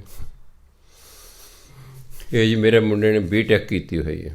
ਅੱਛਾ, ਮੈਂ ਬੋਲੋ, ਮੈਂ ਕੋਈ ਨੌਕਰੀ ਭਾਲ ਦੇਣਗੇ, ਕੋਈ ਨਾ ਜੀ IELTS ਵਾਲੀ ਲੜਕੀ ਮਿਲ ਜੇ। ਮੈਂ ਕਿਉਂ? ਇਹਦੀ ਲੱਤਾਂ ਬਾਹਰ ਟੁੱਟੀਆਂ, ਇਹਨੇ B.Tech ਕੀਤੀ, ਆਪ ਨਹੀਂ ਕਰ ਸਕਦਾ ਹੈ, ਕੁੜੀ ਲੱਭੋ ਜੀ IELTS ਵਾਲੀ। ਫਿਰ ਉਸੇ 15 ਲੱਖ ਰੁਪਏ ਉਹਨੂੰ ਫੌਰਨ ਭੇਜਣ ਦੇ ਲਾਓ ਜੀ, ਮੈਂ ਕਰ ਲਏ। ਉਹ ਬਾਅਦ 'ਚ ਮੈਨੂੰ ਪਤਾ ਲੱਗਾ ਜਿਹੜਾ 2 ਵਾਰੀ ਟੈਸਟ ਦਿੱਤਾ ਸੀ ਨੰਬਰ ਹੀ ਨਹੀਂ ਹੈ, ਬੈਂਡ ਹੀ ਨਹੀਂ ਆਏ। ਹੁਣ ਬਾਹਰ ਜਾਣ ਦਾ ਭੂਤ ਸਵਾਰ ਹੈ, ਇਸ ਲਈ ਆਈਲੈਟਸ ਵਾਲੀ ਲੜਕੇ ਨੂੰ ਕੋਈ ਮੌਜ ਹੈ ਵੀ ਸਾਡੇ ਤਾਂ ਮੁਫਤ ਵਿਆਹ ਹੋ ਰਿਹਾ। ਪਹਿਲਾਂ ਅਸੀਂ ਦਾਜ ਦਿੰਦੇ, ਹੁਣ ਲੋਕ ਸਾਨੂੰ ਦਾਜ ਦਿੰਦੇ ਨੇ। 15 ਲੱਖ ਰੁਪਈਆ ਲਾ ਕੇ ਕੁੜੀ ਨੂੰ ਬਾਹਰ ਭੇਜਣਗੇ। ਜੇ ਤਾਂ ਕੁੜੀ ਹੋਈ ਸਾਊ ਫਿਰ ਤਾਂ ਲੈ ਗਈ ਸੱਦ, ਅਤੇ ਨਹੀਂ ਤਾਂ ਕਈ ਜਿਵੇਂ ਕਰ ਰਹੀ ਕੋਸ਼ਿਸ਼ ਸੱਦਾਂਗੇ। ਇੰਨੇ ਚਿਰ ਉੱਥੇ ਪੱਕਾ ਬੰਦਾ ਕੋਈ ਲੱਭ ਲੈਗੀ, ਪੱਕਾ ਮੁੰਡਾ ਮਿਲ ਗਿਆ, ਚਲੋ ਤਾਂ ਦਫਾ ਹੋ, ਤੂੰ ਮੌਜ ਕਰ, ਉਹਦੇ ਨਾਲ ਵਿਆਹ ਕਰਾ ਲੈ, ਫਿਰ ਜਾ ਤੂੰ। ਆਹ ਸੱਦ ਰਹੀ ਹਾਂ, ਅੱਜ ਸੱਦੀ ਹੋ, ਕੱਲ੍ਹ ਨੂੰ ਸੱਦੀ ਹਾਂ, ਆਪੇ ਹੀ। ਜਿਵੇਂ ਤੁਸੀਂ ਕਿਸੇ ਨੂੰ ਉਧਾਰੇ ਪੈਸੇ ਦਿੱਤੇ, ਤੁਸੀਂ ਉਸ ਤੋਂ ਮੰਗਦੇ ਆ, ਉਹ ਨਾ ਨਹੀਂ ਕਰਦਾ, ਬਸ ਜੀ ਜ਼ਰੂਰ ਦੇਵਾਂਗੇ ਜੀ, ਐਂ ਕਰਦਾ ਕਦਾ 5-6 ਸਾਲ ਲੰਘਾਉਂਦਾ, ਤੁਸੀਂ ਕੋਲ ਵੇਨੇ ਨਹੀਂ ਦੇਣੇ, ਤੁਸੀਂ ਮੰਗਣੋਂ ਹਟ ਜਾਓਗੇ, ਉਹਨੂੰ ਮੌਜ ਹੋਊਗੀ। ਨਾ ਉਹਨੇ ਤੁਹਾਨੂੰ ਨਾ ਕੀਤੀ, ਤੁਸੀਂ ਆਪੇ ਵੀ ਹੁਣ ਨਹੀਂ ਦਿੰਦਾ, ਇਹ ਟਾਲੀ ਜਾਂਦਾ ਹੈ। ਬਹੁਤ ਕੁਛ ਹੋ ਗਿਆ ਹੈ। ਸੋ ਮੈਂ ਦੇਖਿਆ, ਇੱਕ ਆ ਗਿਆ +2 ਸੀ, ਕਹਿੰਦਾ ਮੈਂ ਨਾ ਜੀ ਆਈਲੈਟਸ ਕਰਨੀ। ਅੱਛਾ, ਕੁਦਰਤੀ ਮੇਰੇ ਕੋਲ ਕਾਗਜ਼ ਪੈਨ ਸੀ, ਮੈਂ ਦੇਤਾ। ਮੈਂ ਕਾਕਾ A ਤੋਂ ਲੈ ਕੇ Z ਤੱਕ ਲਿਖ ਦੇ। A ਤੋਂ ਲੈ ਕੇ Z ਤੱਕ ਨਹੀਂ ਲਿਖਣਾ ਆਇਆ। ਇੱਕ ਬੱਚਾ ਕਹਿੰਦਾ ਮੈਂ ਆਸਟ੍ਰੇਲੀਆ ਜਾਣਾ, ਅਤੇ ਗੁਲਜ਼ਾਰ ਸਿੰਘ ਕਹਿੰਦਾ ਵੀ ਆਹ ਲੈ ਪੈਨ, ਆਹ ਲੈ ਕਾਗਜ਼, ਲਿਖ ਲੈ ਜਿਹੜੇ ਦੇਸ਼ ਜਾਣੇ। ਆਸਟ੍ਰੇਲੀਆ ਪਤਾ ਈੜ ਨੂੰ ਸਿਹਾਰੀ ਪਾ ਰਹੇ, ਆਸਟ੍ਰੇਲੀਆ ਪਤਾ ਨਹੀਂ, ਮੈਂ ਆਸਟ੍ਰੇਲੀਆ ਆਲੇ ਨਾਲ ਪੈਂਦੇ ਕਿ ਈੜੀ ਨਾਲ ਪੈਂਦਾ। ਇਹੋ ਜਿਹੜਾ ਦਫਾ ਕਰੋ ਬਾਹਰ ਹੀ, ਵੀ ਜਾਓ ਖੋਰ ਮਾਲ, ਤੁਸੀਂ ਕਿਸੇ ਕੰਮ ਦੇ ਨਹੀਂ, ਉੱਥੇ ਠੀਕ ਆਪਣੇ ਦਿਹਾੜੀ ਦਿਹੜੀ ਕਰੀ ਜਾਏ। ਇਹਨਾਂ ਨੂੰ ਮਹਿਮਾ ਦਾ ਨਹੀਂ ਪਤਾ ਵੀ ਪੜ੍ਹਾਈ ਦੀ ਮਹਿਮਾ ਕੀ ਹੈ। ਜਿਨ੍ਹਾਂ ਨੂੰ ਪਤਾ ਉਹ ਬੱਚੇ ਲੈਂਦੇ ਨੇ ਨੰਬਰ, ਲੱਗੇ ਰਹਿੰਦੇ ਨੇ, ਉਹਨਾਂ ਨੂੰ ਕੁਛ ਕਹਿਣਾ ਨਹੀਂ ਪੈਂਦਾ, ਉਹ ਤਾਂ ਲੱਗੇ ਰਹਿੰਦੇ ਨੇ, ਤਾਂ ਜਾ ਕੇ ਕਿਤੇ ਕੋਈ ਗੱਲਾਂ ਬਣਦੀਆਂ। ਇਹ ਤਾਂ ਐਵੇਂ ਖੋਰ ਮਾਲ ਹੈ, ਕਾਲਜਾਂ ਸਕੂਲਾਂ 'ਚ ਅਵਾਰਾਗਰਦੀ ਜੀ ਕਰੀ ਜਾਣੀ ਹੈ। ਫਿਰ ਕਹਿਣ ਜੀ ਹੈ ਕੁੜੀ ਆਈਲੈਟਸ ਵਾਲੀ ਜਾਏ ਜੀ, ਵੀ ਤੁਹਾਡੀ ਲੱਤਾਂ ਬਾਂਹ ਟੁੱਟੀਆਂ, ਤੁਸੀਂ ਪੜ੍ਹ ਲਓ। ਪੜ੍ਹਨਾ ਹੀ ਨਹੀਂ ਬਸ, ਕਿਉਂਕਿ ਪੜ੍ਹਾਈ ਦੀ ਮਹਿਮਾ ਦਾ ਹੀ ਨਹੀਂ ਪਤਾ। ਇਸ ਲਈ ਕਬੀਰ ਸਾਹਿਬ ਕਹਿੰਦੇ, ਕਬੀਰ ਹਰ ਹੀਰਾ ਜਨ ਜੌਹਰੀ, ਲੈ ਕੇ ਮਾਂਡਾ ਹਾਰ। ਮਾਂਡਾ ਹੁੰਦਾ ਸਜਾਉਣਾ, ਹਾਟ ਮੈਨੇ ਹਟੇ ਪਾ ਮਨ। ਪਰਮਾਤਮਾ ਦਾ ਨਾਮ ਹੈਗਾ ਹੀਰਾ। ਜਿਹੜੇ ਪਰਮਾਤਮਾ ਦੇ ਭਗਤ ਨੇ ਉਹ ਹੈਗੇ ਜੌਹਰੀ, ਉਹ ਹੀਰਿਆਂ ਦੇ ਵਪਾਰੀ ਨੇ। ਉਹ ਪਰਮਾਤਮਾ ਦਾ ਨਾਮ ਰੂਪੀ ਹੀਰਾ ਲੈ ਕੇ ਆਪਣੀ ਹੱਟੀ ਪਾ ਮਨ ਨੂੰ ਸਜਾ ਲੈਂਦੇ ਨੇ, ਮਨ ਨੂੰ ਸੋਹਣੇ ਕਰ ਲੈਂਦੇ ਨੇ। ਜਬ ਹੀ ਪਾਈਏ ਪਾਰਖੂ, ਜਦੋਂ ਫਿਰ ਨਾਮ ਦੇ ਪਾਰਖੂ ਆਉਂਦੇ ਨੇ, ਭਾਵ ਜਦੋਂ ਭਜਨ ਬੰਦਗੀ ਕਰਨ ਵਾਲੇ ਇਕੱਠੇ ਹੁੰਦੇ ਨੇ, ਤਬ ਹੀਰਨ ਕੀ ਸਾਟ ਹੁੰਦਾ ਅਦਲਾ ਬਦਲੀ। ਵਿਚਾਰ, ਜਿਵੇਂ ਆਪਾਂ ਵਿਚਾਰ ਵਟਾਂਦਰਾ ਕਰਦੇ ਹਾਂ, ਆਪਣੇ ਵਿਚਾਰ ਦੱਸੇ, ਦੂਜੇ ਦੇ ਵਿਚਾਰ ਸੁਣੇ, ਭਾਵ ਕੀਮਤ। ਜਦੋਂ ਪਾਰਖੂ ਇਕੱਠੇ ਹੁੰਦੇ ਨੇ ਫਿਰ ਅਸਲ 'ਚ ਹੀਰਿਆਂ ਦੀ ਕੀਮਤ ਪੈਂਦੀ ਹੈ। ਜਦੋਂ ਨਾਮ ਜਪਣ ਵਾਲੇ ਇਕੱਠੇ ਹੋਣਗੇ ਨਾ, ਫਿਰ ਨਾਮ ਦੀ ਕੀਮਤ ਪੈਗੀ ਵੀ ਹਾਂ, ਨਾਮ ਦੀ ਕੀ ਮਹਿਮਾ ਹੈ, ਨਾਮ ਦੇ ਕੀ ਲਾਭ ਨੇ, ਕਿਉਂ ਨਾਮ ਜਪਣਾ ਚਾਹੀਦਾ ਹੈ। ਹੁਣ ਜਿੰਨਾ ਚਿਰ ਕੋਈ ਬਾਣੀ ਪੜ੍ਹਦਾ ਨਹੀਂ, ਨਾਮ ਜਪਦਾ ਨਹੀਂ, ਉਹਨੂੰ ਪਤਾ ਕਿਵੇਂ ਲੱਗੇਗਾ। ਅਸੀਂ ਪ੍ਰੈਕਟੀਕਲ ਕਰਾਂਗੇ ਤਾਂ ਹੀ ਪਤਾ ਲੱਗੇਗਾ ਨਾ ਸਾਨੂੰ। ਜੇ ਮੰਨ ਲਓ ਡਾਕਟਰ ਮੈਨੂੰ ਦਵਾਈ ਦਿੰਦਾ, ਮੈਨੂੰ ਪਹਿਲੇ ਮੈਂ ਠੀਕ ਹੋ ਜਾਵਾਂਗਾ ਜੀ, ਚਲੋ ਉਹਨੂੰ ਪੈਸੇ ਮਿਲੇ, ਸ਼ਾਇਦ ਮੈਨੂੰ ਕੁਛ ਨਾ ਕਹੇ। ਮੇਰੇ ਵਰਗਾ ਹੋਵੇ ਵੀ ਤੈਨੂੰ ਮੈਂ ਦਵਾਈ ਬਿਮਾਰ ਕਰਨ ਲਈ ਦਿੱਤੀ ਹੈ, ਤੈਨੂੰ ਠੀਕ ਕਰਨ ਲਈ ਦਿੱਤੀ ਹੈ, ਅੱਗੋਂ ਪੁੱਛਦੇ ਠੀਕ ਹੋ ਜਾਵਾਂਗਾ ਜੀ, ਅਸ਼ਟਾਮ 'ਤੇ ਲੈ ਕੇ ਜਾ ਤੈਨੂੰ, ਫਿਰ ਚੁੱਪ ਕਰ ਜਾਏਗਾ। ਕਈ ਬਣ ਗਏ, ਅੱਛਾ ਮੈਂ ਕਿਹਾ 40 ਦਿਨ ਪਾਠ ਕਰ, ਮੇਰਾ ਕੰਮ ਹੋ ਜੂ ਜੀ। ਮੈਂ ਤੇਰਾ ਕੰਮ ਵਿਗਾੜਨ ਲਈ ਮੈਂ ਤੈਨੂੰ ਪਾਠ ਦਿੱਤਾ ਕਿ ਸਵਾਰਨ ਲਈ ਦਿੱਤਾ? ਕਹੇ ਸਵਾਰਨ ਲਈ ਦਿੱਤਾ। ਮੈਂ ਫਿਰ ਕੀ ਪੁੱਛਦਾ? ਕਰਨਾ ਨਹੀਂ, ਪਹਿਲੇ ਪੁੱਛਣਾ ਹੋ ਜੂਗਾ ਜੀ। ਵੀ ਪਹਿਲਾਂ ਕੁਛ ਕਰੋ, ਆਪਾਂ ਪੜ੍ਹਾਈ ਕਰਾਂਗੇ ਤਾਂ ਹੀ ਪਾਸ ਹੋਵਾਂਗੇ ਨਾ। ਬਾਣੀ ਪੜ੍ਹਾਂਗੇ, ਨਾਮ ਜਪਾਂਗੇ, ਫਿਰ ਇਹਦੇ ਇੱਕ ਰਿਜ਼ਲਟ ਨਿਕਲੇਗਾ। ਫਿਰ ਸਾਨੂੰ ਪਤਾ ਲੱਗੇ ਵੀ ਹਾਂ, ਬਾਣੀ ਪੜ੍ਹਨ, ਨਾਮ ਜਪਣ ਦਾ ਆਹ ਲਾਭ ਹੈ। ਮੈਂ ਸੰਤ ਸੀਤਲ ਸਿੰਘ ਮਹਾਰਾਜ ਕੋਲ ਬੈਠਾ ਤਾਂ ਜਿਉਂਦੇ ਸਨ। ਇੱਕ ਮੁੰਡਾ ਆ ਗਿਆ, ਕਹਿੰਦੇ ਬਾਬਾ ਜੀ ਆ ਮੇਰਾ ਕੰਮ ਹੋ ਜਾਏ। ਉਹ ਕਹਿੰਦੇ ਵੀ ਰੋਜ਼ ਇੱਕ ਸੁਖਮਨੀ ਸਾਹਿਬ ਦਾ ਪਾਠ ਕਰਨਾ 21 ਦਿਨ। ਕੁਦਰਤੀ ਮੈਂ ਵੀ 22ਵੇਂ ਦਿਨ ਬੈਠਾ ਅਤੇ ਉਹ ਵੀ ਡੱਬਾ ਲੈ ਕੇ ਆ ਰਿਹਾ। ਮੈਂ ਬਾਬਾ ਜੀ ਉਹ ਤਾਂ ਕੰਮ ਹੋ ਗਿਆ। ਬਾਬਾ ਜੀ ਤੁਹਾਡਾ ਬਹੁਤ ਬਹੁਤ ਧੰਨਵਾਦ, ਕੰਮ ਹੋ ਗਿਆ। ਮੈਂ ਕਿਹਾ ਅੱਛਾ ਭਾਈ ਚਲੋ ਚੰਗਾ ਹੋਇਆ। ਅਤੇ ਮਹਾਂਪੁਰਖ ਸਹਿ ਸਬਾਈ ਕਹਿੰਦੇ ਭਾਈ ਰੋਜ਼ ਇੱਕ ਸੁਖਮਨੀ ਸਾਹਿਬ ਦਾ ਪਾਠ ਕਰਿਆ ਕਰ। ਕਹਿੰਦਾ ਅਜੇ ਕਰੀਓ ਹੀ ਜਾਣਾ ਜੀ। ਕਹਿੰਦਾ ਅਜੇ ਕਰੀਓ ਹੀ ਜਾਣਾ। ਮਹਾਂਪੁਰਖ ਤਾੜੀ ਮਾਰ ਕੇ ਹੱਸ ਪਏ, ਕਹਿੰਦਾ ਭਿੰਡਰ ਸਾਹਿਬ ਆਹ ਲੋਕਾਂ ਦਾ ਹਾਲ ਹੈ ਵੀ। ਕਹਿੰਦੇ ਇਹਨੂੰ ਇੰਨਾ ਨਹੀਂ ਪਤਾ ਲੱਗਾ ਵੀ 21 ਦਿਨ ਪਾਠ ਕਰਕੇ ਮੇਰਾ ਕੰਮ ਹੋ ਗਿਆ, ਮੈਂ ਕਰੀਓ ਹੀ ਜਾਵਾਂ। ਹੋਰ ਵੀ ਤਾਂ ਕੰਮ ਪੈਣੇ, ਇਹ ਤਾਂ ਵੀ ਇੱਕੋ ਹੀ ਕੰਮ ਸਾਨੂੰ ਜ਼ਿੰਦਗੀ 'ਚ ਪੈਣਾ ਹੈ। ਗੁਰੂ ਮਹਾਰਾਜ ਨੇ ਆਖਰਕਾਰ ਦੇਖੋ ਇੰਨੀ ਬਾਣੀ ਇਕੱਠੀ ਕੀਤੀ, 35 ਬ੍ਰਹਮ ਗਿਆਨੀਆਂ ਦੀ ਬਾਣੀ ਇਕੱਠੀ ਕਰਕੇ ਪੰਚਮ ਪਾਤਸ਼ਾਹ ਨੇ ਗੁਰੂ ਗ੍ਰੰਥ ਸਾਹਿਬ ਤਿਆਰ ਕੀਤਾ। ਕਿੱਡੀ ਵੱਡੀ ਸਿੱਖ ਕੌਮ ਨੂੰ ਦੇਣ ਹੈ ਪੰਚਮ ਪਾਤਸ਼ਾਹ ਦੀ। ਫਿਰ ਮੈਂ ਦਸਮ ਪਾਤਸ਼ਾਹ ਦਾ ਬਹੁਤ ਧੰਨਵਾਦ ਕਰਦਾ ਵੀ ਸੱਚੇ ਪਾਤਸ਼ਾਹ ਤੁਸੀਂ ਕਿੰਨੀ ਕਿਰਪਾ ਕੀਤੀ। ਤੁਸੀਂ ਜਿਹੜਾ ਹੈ ਇਹ ਤਾਂ ਕਹਿੰਦਾ ਹੈ ਕਿ ਤਾਂ ਦੇਹਧਾਰੀ ਗੁਰੂ ਨਹੀਂ ਹੋਵੇਗਾ, ਪਰ ਗੁਰੂ ਤਾਂ ਚਾਹੀਦੇ ਨੇ ਹਰ ਇੱਕ ਨੂੰ। ਉਹਨਾਂ ਨੇ ਗੁਰੂ ਗ੍ਰੰਥ ਸਾਹਿਬ ਨੂੰ ਗੁਰਗੱਦੀ ਦਿੱਤੀ ਕਿ ਭਾਈ ਅੱਜ ਸ਼ਬਦ ਗੁਰੂ ਹੈ, ਅੱਗੇ ਤੁਹਾਡਾ ਗੁਰੂ ਹੈ। ਕਿੱਡੀ ਵੱਡੀ ਕੌਮ 'ਤੇ ਕਿਰਪਾ ਕਰਕੇ ਸਾਨੂੰ ਕਿਸੇ ਦੇਹਧਾਰੀ ਗੁਰੂ ਦੇ ਮਗਰ ਫਿਰਨ ਦੀ ਲੋੜ ਨਹੀਂ। ਗੁਰੂ ਗ੍ਰੰਥ ਸਾਹਿਬ ਸਾਡਾ ਗੁਰੂ ਹੈ। ਬਾਣੀ ਪੜ੍ਹੋ, ਇਸ 'ਤੇ ਅਮਲ ਕਰੋ ਅਤੇ ਮੌਜ ਕਰੋ। ਨਿਰਾ ਬਾਣੀ ਪੜ੍ਹਨਾ ਥੋੜ੍ਹੇ ਕੰਮ ਤਾਂ ਸਾਡੇ ਰਾਸ ਹੋ ਜਾਣਗੇ, ਪਰ ਜੀਵਨ ਨਹੀਂ ਬਦਲੇਗਾ। ਅਸਲ ਸੁਖੀ ਕਦੋਂ ਅਸੀਂ ਹੋਵਾਂਗੇ ਜਦੋਂ ਸਾਡਾ ਜੀਵਨ ਬਦਲੇਗਾ। ਬਾਣੀ ਤਾਂ ਕਈ ਵਾਰੀ ਚੋਰ ਵੀ ਪੜ੍ਹ ਰਿਹਾ ਹੁੰਦਾ, ਰਿਸ਼ਵਤਖੋਰ ਵੀ ਬਾਣੀ ਪੜ੍ਹ ਰਿਹਾ, ਰਾਤ ਨੂੰ ਸ਼ਰਾਬ ਪੀਣਾ ਸਵੇਰੇ ਨਿਤਨੇਮ ਕਰ ਰਿਹਾ ਹੁੰਦਾ। ਮੈਂ ਬਥੇਰਿਆਂ ਨੂੰ ਜਾਣਦਾ। ਮਿਲਾਵਟਖੋਰ ਵੀ ਬਾਣੀ ਪੜ੍ਹ ਰਹੇ ਹੁੰਦੇ ਨੇ, ਪਰ ਜੀਵਨ ਤਾਂ ਉੱਥੇ ਹੀ ਖੜ੍ਹੇ ਨੇ, ਕਿਉਂਕਿ ਬਾਣੀ ਪੜ੍ਹਦੇ ਲਈ ਮੰਨੀ ਨਹੀਂ ਹੈ। ਜਿਨੀ ਸੁਣ ਕੇ ਮੰਨਿਆ ਸੇ ਪੁਰਖ ਪ੍ਰਧਾਨੇ। ਮਹਾਂਪੁਰਖ ਕੌਣ ਬਣਦੇ ਨੇ? ਸੰਤ ਕੌਣ ਬਣਦੇ? ਜਿਹਨਾਂ ਸੁਣ ਕੇ ਮੰਨ ਲਿਆ ਉਹ ਬਣਦੇ। ਨਿਰਾ ਪੜ੍ਹਨ ਨਾਲ, ਨਿਰਾ ਗਾਉਣ ਨਾਲ, ਨਿਰੀ ਕਥਾ ਕਰਨ ਨਾਲ ਨਹੀਂ ਕੋਈ ਸੰਤ ਬਣਦਾ ਹੁੰਦਾ। ਸੰਤ ਦੇ ਮੰਨਣ ਨਾਲ ਬਣਦਾ। ਸਾਫ ਹੀ ਇਸ ਲਈ ਬਾਣੀ 'ਚ ਲਿਆ ਜਿਨੀ ਸੁਣ ਕੇ ਮੰਨਿਆ ਸੇ ਪੁਰਖ ਪ੍ਰਧਾਨੇ। ਪ੍ਰਧਾਨ ਪੁਰਖ ਪਾ ਮਹਾਂਪੁਰਖ, ਉਹ ਮਹਾਂਪੁਰਖ ਬਣਦੇ ਜਿਹੜੇ ਮੰਨ ਲੈਂਦੇ ਨੇ। ਇਸ ਜਨਮ 'ਚ ਨਾ ਬਣ ਸਕੇ ਅਗਲੇ 'ਚ ਬਣ ਜਾਵਾਂਗੇ, ਕਿਉਂਕਿ ਇਹ ਜਿਹੜਾ ਹੈ ਨਾ, ਇਹ ਰਾਮ ਤੱਕ, ਰੱਬ ਤੱਕ ਪਹੁੰਚਣਾ ਕੋਈ ਸੌਖਾ ਕੰਮ ਨਹੀਂ ਹੈ। ਕਈ ਸਾਲ, ਕਈ ਜਨਮ ਲੱਗ ਜਾਂਦੇ ਨੇ, ਪਰ ਕੋਈ ਗੱਲ ਨਹੀਂ। ਪਹਿਲੇ ਇਮਤਿਹਾਨ ਤੁਹਾਡੇ 60 ਨੰਬਰ ਆਏ, ਦੂਜੇ 65 ਆ ਗਏ, ਤੀਜੇ 70 ਆ ਗਏ। ਤੁਸੀਂ ਤਰੱਕੀ ਕਰ ਰਹੇ ਹੋ। ਕਦੇ ਤਾਂ 100 'ਚੋਂ 100 ਆਊ।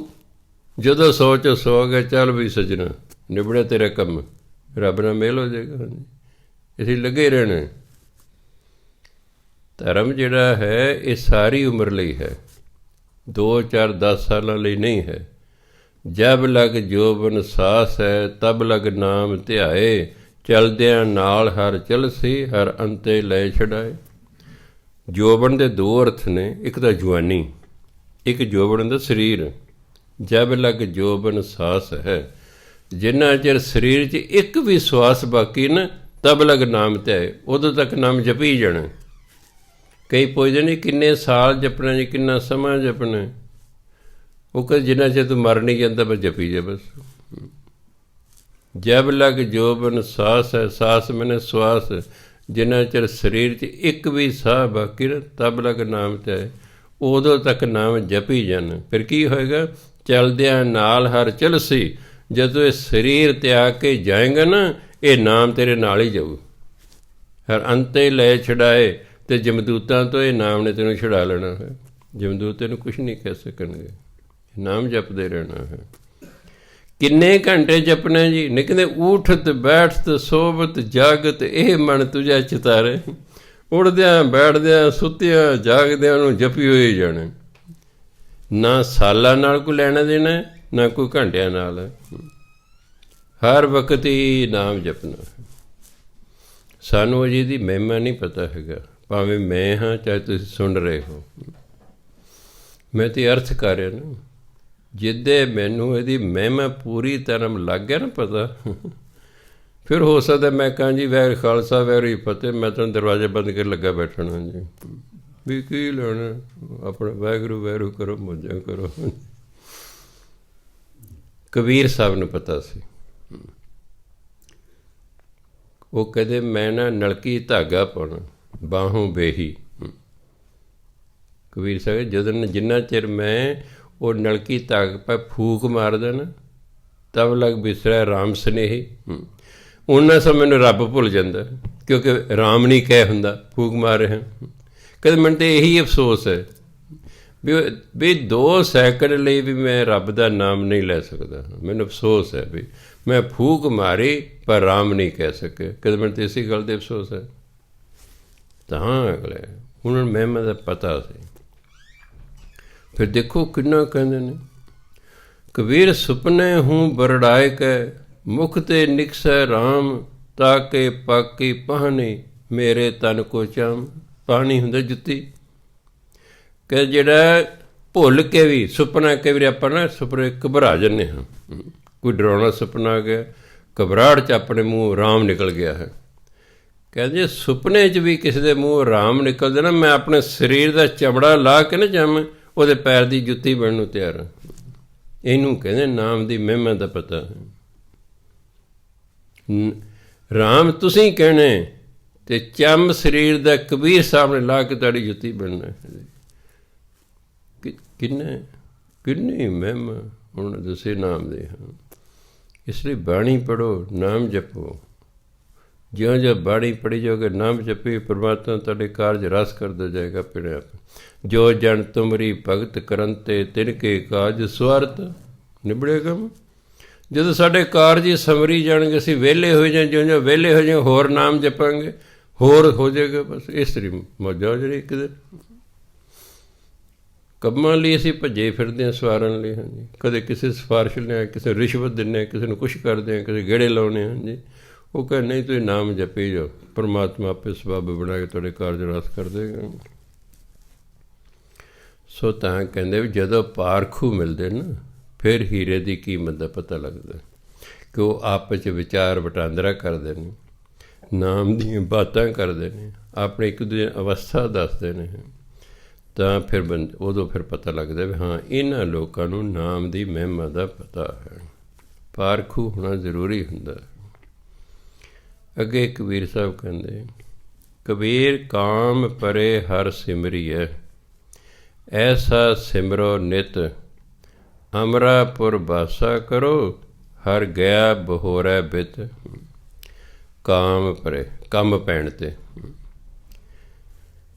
ਕਬੀਰ ਸਾਹਿਬ ਕਹਿੰਦੇ ਹੈ ਇਨਸਾਨ, ਜਦ ਤੈਨੂੰ ਕੋਈ ਕੰਮ ਹੁੰਦਾ ਫਿਰ ਤੂੰ ਸਿਮਰਨ ਕਰਦਾ। ਕੋਈ ਕੰਮ ਅੜ ਗਿਆ ਫਿਰ ਆਉਂਦੇ ਮੇਰੇ ਕੋਲ। ਹਾਂਜੀ, ਇੱਕ ਕਹਿੰਦਾ ਜੀ ਮੈਂ ਸਸਪੈਂਡ ਹੋ ਗਿਆ, ਮੈਂ ਰਿਸ਼ਵਤ ਲਈ ਹੋਣੀ ਹੈ। ਹਾਂਜੀ, ਮੈਂ ਹੁਣ ਕੀ ਚਾਹੁੰਦੇ ਹੋ? ਜੇ ਬਹਾਲ ਹੋ ਜਾ। ਮੈਂ ਰਿਸ਼ਵਤ ਲੈਣ ਵਾਲੇ ਪੁੱਛਣ ਆਇਆ ਸੀ, ਬਾਬਾ ਜੀ ਮੈਂ ਰਿਸ਼ਵਤ ਲੈ ਲਾ। ਹੁਣ ਫਸ ਗਏ, ਹੁਣ ਬਾਬਾ ਯਾਦ ਆ ਗਿਆ। ਸਵਾਦ ਤਾਂ ਅਸੀਂ ਉਦੋਂ ਪੁੱਛਣ ਆ ਜਾਂਦੇ। ਫਿਰ ਮੈਂ ਹੁਕਮਨਾਮਾ ਲੈ ਗੁਰੂ ਮਹਾਰਾਜ ਤੋਂ ਪੁੱਛਦਾ, ਜੀ ਇਹਨੂੰ ਰਿਸ਼ਵਤ ਦੀ ਆਗਿਆ ਹੈ? ਜਦੋਂ ਪੁੱਠੇ ਕੰਮ ਕਰਨੇ ਨੇ ਉਦੋਂ ਨਹੀਂ ਕਿਸੇ ਸਾਧ ਨੂੰ ਪੁੱਛਣਾ, ਉਦੋਂ ਜੈਮਲ ਸਿੰਘ ਭੁੱਲ ਭੁਲਾ ਗਿਆ। ਜਦੋਂ ਫਸ ਗਏ ਨੇ ਫਿਰ ਬਾਬਾ ਯਾਦ ਆ ਗਏ। ਕਬੀਰ ਕਾਮ ਪਰੇ ਹਰ ਸਿਮਰੀਏ, ਐਸਾ ਸਿਮਰੋ ਨਿਤ। ਕੰਮ ਪੈਣ 'ਤੇ ਤੁਸੀਂ ਪਰਮਾਤਮਾ ਦਾ ਸਿਮਰਨ ਕਰਦੇ ਹੋ। ਕਹਿੰਦੇ ਹਰ ਰੋਜ਼ ਹੀ ਕਰੋ ਉਹਦਾ ਸਿਮਰਨ, ਉਹਦਾ ਸਿਮਰਨ ਨਿਤ ਹਮੇਸ਼ਾ ਹੀ ਕਰੋ। ਫਿਰ ਕੰਮ ਪੈਣ 'ਤੇ ਕਿਉਂ ਕਰਨਾ? ਹਰ ਰੋਜ਼ ਹੀ ਕਰੋ। ਫਿਰ ਕੀ ਹੋਏਗਾ? ਕਿ ਨਿਤ ਹੁੰਦਾ ਹਮੇਸ਼ਾ। ਨਿਤ ਦਾ ਮਤਲਬ ਹਰ ਰੋਜ਼ ਨਹੀਂ ਹੈ। ਨਿਤ ਅਨਿਤ ਇਹ ਹਿੰਦੀ ਦੇ ਸ਼ਬਦ ਨੇ। ਨਿਤ ਜੋ ਹਮੇਸ਼ਾ ਰਹੇ, ਅਨਿਤ ਜੋ ਨਾਸ਼ਵਾਨ ਹੈ। ਹਮੇਸ਼ਾ ਹਮੇਸ਼ਾ ਨਿਤ ਤਾਂ ਫਿਰ ਹੋ ਜਾਏਗਾ ਜੀ। ਹਾਂ, ਫਿਰ ਤੋਂ ਪੁੱਛੋ 1 ਘੰਟਾ ਕਰਨਾ ਕਿ 2 ਘੰਟੇ ਕਰਨਾ? ਉਹਨਾਂ ਨੇ ਗੱਲ ਹੀ ਨਿਬੇੜਤੀ ਹੈ। ਨਿਤ ਹਮੇਸ਼ਾ ਕਰਨਾ, ਬਸ ਹਮੇਸ਼ਾ ਪਰਮਾਤਮਾ ਦਾ ਸਿਮਰਨ ਕਰੋ। ਕਿਉਂ ਕੰਮ ਪੈਣ ਦੇ ਕਰਨਾ, ਉਂਝ ਹੀ ਕਰਦੇ ਰਹੋ। ਕਿ ਜੇ ਤੁਸੀਂ ਹਮੇਸ਼ਾ ਸਿਮਰਨ ਕਰਦੇ ਰਹੋਗੇ ਨਾ, ਅਮਰਾਪੁਰ ਬਾਸਾ ਕਰੋ। ਅਮਰਾਪੁਰੀ ਉਹ ਪੁਰੀ ਜਿਹਨੂੰ ਸੱਚਖੰਡ ਕਹਿੰਦੇ ਨੇ। ਅਮਰ ਉਹ ਹੁੰਦਾ ਜਿਹੜਾ ਨਾ ਮਰੇ। ਅਮਰਾਪੁਰੀ ਜਿਸ ਪੁਰੀ ਨੇ ਸਦਾ ਰਹਿਣਾ ਹੈ। ਬਾਣੀ ਕਹਿੰਦੀ ਹੈ ਵੀ ਜਿੰਨੀਆਂ 14 ਪੁਰੀਆਂ ਹਿੰਦੂ ਗਿਣਦੇ ਨੇ ਇਹ ਸਾਰੀ ਦੇ ਸਾਰੇ ਨਾਸ਼ਵਾਨ ਨੇ। ਨਾ ਬ੍ਰਹਮਪੁਰੀ ਨੇ ਰਹਿਣਾ, ਨਾ ਸ਼ਿਵਪੁਰੀ ਨੇ ਰਹਿਣਾ, ਨਾ ਵਿਸ਼ਨੂਪੁਰੀ ਨੇ ਰਹਿਣਾ। ਸਾਰੀਆਂ ਪੁਰੀ ਜੇ ਰਹਿਣਾ ਸਦਾ ਤਾਂ ਸੱਚਖੰਡ ਨੇ ਰਹਿਣਾ। ਇਸ ਨਾ ਹੀ ਸੱਚਖੰਡ ਰੱਖਿਆ। ਸੱਚ ਮੈਨੇ ਸਦਾ, ਉਹ ਖੰਡ ਉਹ ਧਰਤੀ ਜਿਹੜੀ ਸਦਾ ਰਹਿਣੀ ਹੈ। ਅਮਰਾਪੁਰ ਵਾਸਾ ਕਰੋ, ਸੱਚਖੰਡ 'ਚ ਤੁਹਾਡਾ ਵਾਸਾ ਹੋ ਜਾਏਗਾ ਸਰੀਰ ਤਿਆਗਣ ਤੋਂ ਬਾਅਦ। ਹੋਰ ਕੀ ਮਿਲੇਗਾ? ਹਰ ਗਿਆ ਬਹੋਰੈ ਬਿੱਤ। ਬਹੋਰੈ ਹਿੰਦੀ ਦਾ ਸ਼ਬਦ ਹੈ ਵਾਪਸ ਕਰ ਦੇਣਾ। ਵਿੱਤ ਵੀ ਹਿੰਦੀ ਦੇ ਸ਼ਬਦ ਜਿਹਨੇ ਵਿੱਤ ਕਹਿੰਦੇ ਨੇ। ਫਲਾਣਾ ਜੀ ਵਿੱਤ ਮੰਤਰੀ ਹੈ ਜੀ, ਫਿਨਾਂਸ ਮਿਨਿਸਟਰ, ਧਨ ਦੌਲਤ। ਜਿਹੜਾ ਤੁਹਾਡਾ ਧਨ ਦੌਲਤ ਕਿਸੇ ਚੋਰ ਨੇ ਚੁਰਾ ਲਿਆ ਹੈ, ਜਾਂ ਤੁਹਾਡੀ ਜੇਬ ਕੱਟੀ ਗਈ ਹੈ, ਜਾਂ ਤੁਹਾਨੂੰ ਉਂਝ ਕੋਈ ਨੁਕਸਾਨ ਹੋ ਗਿਆ, ਤੁਹਾਡੇ ਪੈਸੇ ਡਿੱਗ ਪਏ ਨੇ, ਜਿਹੜਾ ਵੀ ਤੁਹਾਡਾ ਨੁਕਸਾਨ ਹੋ ਗਿਆ ਪਰਮਾਤਮਾ ਉਹ ਵੀ ਵਾਪਸ ਕਰ ਦੇਗਾ ਕਿ ਨਾਮ ਜਪੋ। ਜਿਹੜਾ ਤੁਹਾਨੂੰ ਘਾਟਾ ਪੈ ਗਿਆ ਪਰਮਾਤਮਾ ਉਹ ਵੀ ਪੂਰਾ ਕਰ ਦੇਗਾ ਅਤੇ ਨਾਲੇ ਤੁਹਾਡਾ ਸੱਚਖੰਡ 'ਚ ਵਾਸਾ ਹੋ ਜਾਏਗਾ। ਦੱਸੋ, ਜਦੋਂ ਸਾਡਾ ਘਾਟਾ ਸਾਨੂੰ ਪੈ ਗਿਆ ਵਾਪਸ ਹੋ ਜਾਏਗਾ। ਜਿਵੇਂ ਇੱਕ ਬੰਦਾ ਮੇਰੇ ਕੋਲ ਆਇਆ, ਕਹਿੰਦਾ ਬਾਬਾ ਜੀ ਮੈਂ ਆਪਣੇ ਦੋਸਤ ਨੂੰ 11 ਲੱਖ ਰੁਪਈਆ ਦਿੱਤਾ ਸੀ, 7 ਸਾਲ ਹੋ ਗਏ ਉਹਨਾਂ ਨੇ ਮੇਰਾ ਨਹੀਂ ਮੋੜਿਆ ਹੈ, ਨਾ ਹੀ ਮੇਰਾ ਟੈਲੀਫੋਨ ਚੱਕਦਾ ਹੈ। ਮੈਂ ਹੁਕਮਨਾਮਾ ਲਿਆ, ਉਹ 'ਚ ਆ ਗਿਆ ਮੋੜ ਦੂਗਾ। ਮੈਂ ਤੂੰ ਆਪ ਪਾਠ ਕਰ, ਉਹ ਮੋੜ ਦੇਗਾ ਤੇਰੇ।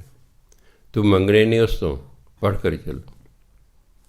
ਆਪੇ ਗੁਰੂ ਮਹਾਰਾਜ ਉਹਦੇ ਵਿੱਚ ਜਾ ਕੇ ਬੈਠਣਗੇ, ਉਹਦੇ ਅੰਦਰ ਘੁੰਡੀ ਜਿਹੀ ਮਰੋੜਨਗੇ। ਉਹ ਕਹੂਗਾ ਯਾਰ ਬਿਨਾਂ ਵਿਆਜ ਤੋਂ ਮੈਂ ਇੰਨੇ ਸਾਲ ਵਰਤਦਾ ਰਿਹਾ ਹੈਂ, ਅਤੇ ਉਹ ਕੀ ਸਮਝੂਗਾ? ਚੰਗਾ ਦੋਸਤ ਮੇਰੇ ਪੈਸੇ ਨਹੀਂ ਮੋੜਦੇ। ਮੈਂ ਗੁਰੂ ਨੂੰ ਘੁੰਡੀ ਮਰੋੜਨੀ ਹੁੰਦੀ, ਹੋਰ ਤਾਂ ਕੋਈ ਗੱਲ ਨਹੀਂ ਹੈਗੀ। ਹੁਣ ਇੱਧਰ ਦੀ ਮਰੋੜਤੀ ਹੈ, ਫਿਰ ਇੱਧਰ ਦੀ ਕਰ ਦੇਣਗੇ। ਉਹਨਾਂ ਨੂੰ ਕੀ ਦੇਰ ਲੱਗਦੀ ਹੈ? ਮੈਂ ਤਾਂ ਮੰਗਣੇ ਨਹੀਂ ਹੈ, ਕਰ ਪਾਠ।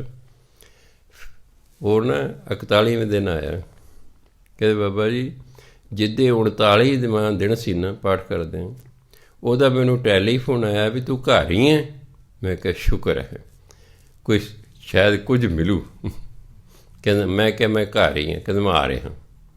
ਕਹਿੰਦਾ ਬੈਗ 'ਚ 11 ਲੱਖ ਰੁਪਏ ਉਹਨੇ ਪਾਇਆ ਸੀ, ਆ ਕੇ ਢੇਰੀ ਕਰਤਾ ਸੈਂਟਰ ਟੇਬਲ 'ਤੇ। ਕਹਿੰਦਾ ਲਓ ਜੀ ਵੀ ਮੈਂ ਵਿਆਜ ਤਾਂ ਨਹੀਂ ਦੇ ਸਕਦਾ, ਮੈਨੂੰ ਅਫਸੋਸ ਹੈ, ਮੈਂ 7 ਸਾਲ ਤੁਹਾਡੇ ਮੋੜ ਨਹੀਂ ਸਕਿਆ, ਆ ਲਓ 11 ਲੱਖ ਗਿਣ ਲਓ। ਮੈਂ ਕਹਿੰਦਾ ਕੀ ਗਿਣਨੇ? ਮੈਂ ਸ਼ੁਕਰ ਕੀਤਾ ਮੈਨੂੰ ਮਿਲੇ। ਹਰ ਗਿਆ ਬਹੋਰੈ ਬਿੱਤ। ਉਹਨੇ ਤਾਂ ਸਮਝਿਆ ਵੀ ਹੁਣ ਨਹੀਂ ਮੈਨੂੰ ਮਿਲਦੇ। ਉਹ ਪਾਠ ਕਰੀ ਗਿਆ, ਪਰੇ ਕਰੀ ਗਿਆ, ਪਰਮਾਤਮਾ ਨੇ ਜਿੰਨੇ ਸੀ ਪੈਸੇ ਸਾਰੇ ਮੋੜ ਤੇ ਉਸਨੂੰ ਵੀ ਆ ਲੈ ਵੀ ਆ ਲੈ। ਇਸ ਲਈ ਜ਼ਿੰਦਗੀ ਘਾਟੇ ਪੈਂਦੇ ਰਹਿੰਦੇ ਨੇ। ਬਾਣੀ ਪੜ੍ਹਦੇ ਰਹੋ, ਨਾਮ ਜਪਦੇ ਰਹੋ। ਜੋ ਸਾਡੇ ਫਜ਼ੂਲ ਦੀਆਂ ਖਰਚੀਆਂ ਨੇ ਪਰਮਾਤਮਾ ਬੰਦ ਕਰ ਦੇਗਾ। ਇੱਕ ਬੀਬੀ ਮੇਰੇ ਕੋਲ ਆਈ, ਬਾਬਾ ਜੀ ਸਾਡੀਆਂ ਫੈਕਟਰੀਆਂ ਨੇ, ਆਮਦਨ ਬਹੁਤ ਹੈ। ਮੈਂ ਐਵੇਂ ਕਹਾਂ ਜੀ ਆਮਦਨ ਨਹੀਂ ਹੈ, ਆਮਦਨ ਬਹੁਤ ਹੈ ਪਰ ਨਾ ਬਰਕਤ ਨਹੀਂ ਹੈ। ਹਾਂ ਜੀ ਕਈ ਵਾਰੀ ਨਹੀਂ ਬਰਕਤ ਹੁੰਦੀ। ਕੋਈ ਬਿਮਾਰੀ 'ਤੇ ਲੱਗ ਗਿਆ, ਕੋਈ ਮੁਕੱਦਮੇ 'ਤੇ ਲੱਗ ਗਿਆ, ਕੋਈ ਐਕਸੀਡੈਂਟ 'ਤੇ ਲੱਗ ਗਿਆ। ਇਸ ਤਰ੍ਹਾਂ ਕਈ ਵਾਰੀ ਫਜ਼ੂਲ ਦੇ ਖਰਚ ਬੰਦੇ ਦੇ ਹੁੰਦੇ ਰਹਿੰਦੇ। ਮੈਂ ਤੁਸੀਂ ਪਾਠ ਕਰੋ, ਫਿਰ ਬਰਕਤ ਪੈ ਜਾਏਗੀ। ਮੈਂ ਨਾਲੇ ਨਾ ਥੋੜ੍ਹਾ ਬਹੁਤਾ, ਮੈਂ ਤੁਸੀਂ ਹਿੰਦੂ ਹੋ ਸਿੱਖ ਹੋ? ਕਹਿੰਦੇ ਜੀ ਹਿੰਦੂ ਹਾਂ। ਮੈਂ ਮੰਦਰ ਜਾਂਦੇ ਹੋ? ਕਹਿੰਦੇ ਹਾਂਜੀ। ਮੈਂ ਕਿਹੜੇ ਮੰਦਰ ਜਾਂਦੇ ਹੋ? ਕਹਿੰਦੇ ਸ਼ਿਵ ਜੀ ਦੇ ਮੰਦਰ ਜਾਂਦੇ। ਮੈਂ ਕੋਈ ਗੱਲ, ਤੁਸੀਂ ਹਰ ਮਹੀਨੇ ਕੁਝ ਨਾ ਕੁਝ ਮੰਦਰ ਦੀ ਗੋਲਕ 'ਚ ਪਾ ਕੇ ਆਇਆ ਕਰੋ। ਮੈਂ ਸਿੱਖ ਨੂੰ ਦਸਵੰਧ ਦਾ ਹੁਕਮ ਹੈ, ਪਰ ਚਲੋ 1% 2% ਕੁਝ ਨਾ ਕੁਝ ਪਰਮਾਤਮਾ ਦੇ ਨਿਮਿੱਤ ਦੇਈਦਾ ਹੁੰਦਾ ਹੈ। ਨਾਲੇ ਪਾਠ ਕਰੋ, ਤੁਹਾਡੇ ਹੋ 2 ਕੁ ਮਹੀਨੇ ਬਾਅਦ ਆ ਗਈ ਕਹਿੰਦਾ ਵੀ ਗੁਰੂ ਬੜੀ ਕਿਰਪਾ ਹੋ ਗਈ ਸ਼ਿਵ ਜੀ ਮਹਾਰਾਜ ਦੀ। ਹੁਣ ਕਹਿੰਦੇ ਜਿਹੜਾ ਫਜ਼ੂਲ ਦੇ ਖਰਚੇ ਹੁੰਦੇ ਸੀ ਬੰਦ ਹੋ ਗਏ ਹਨ। ਬਾਣੀ ਪੜ੍ਹੋ, ਨਾਮ ਜਪੋ, ਸਮਾਂ ਪਾ ਕੇ ਸਭ ਕੁਛ ਆਪੇ ਠੀਕ ਹੋ ਜਾਏਗਾ। ਸਾਨੂੰ ਸਮਾਂ ਕਿਉਂ ਲੱਗਦਾ? ਮੈਂ ਦੇਖਿਆ ਸਾਡੀ ਤਾਣੀ ਗਈ ਹੈ ਉਲਝ।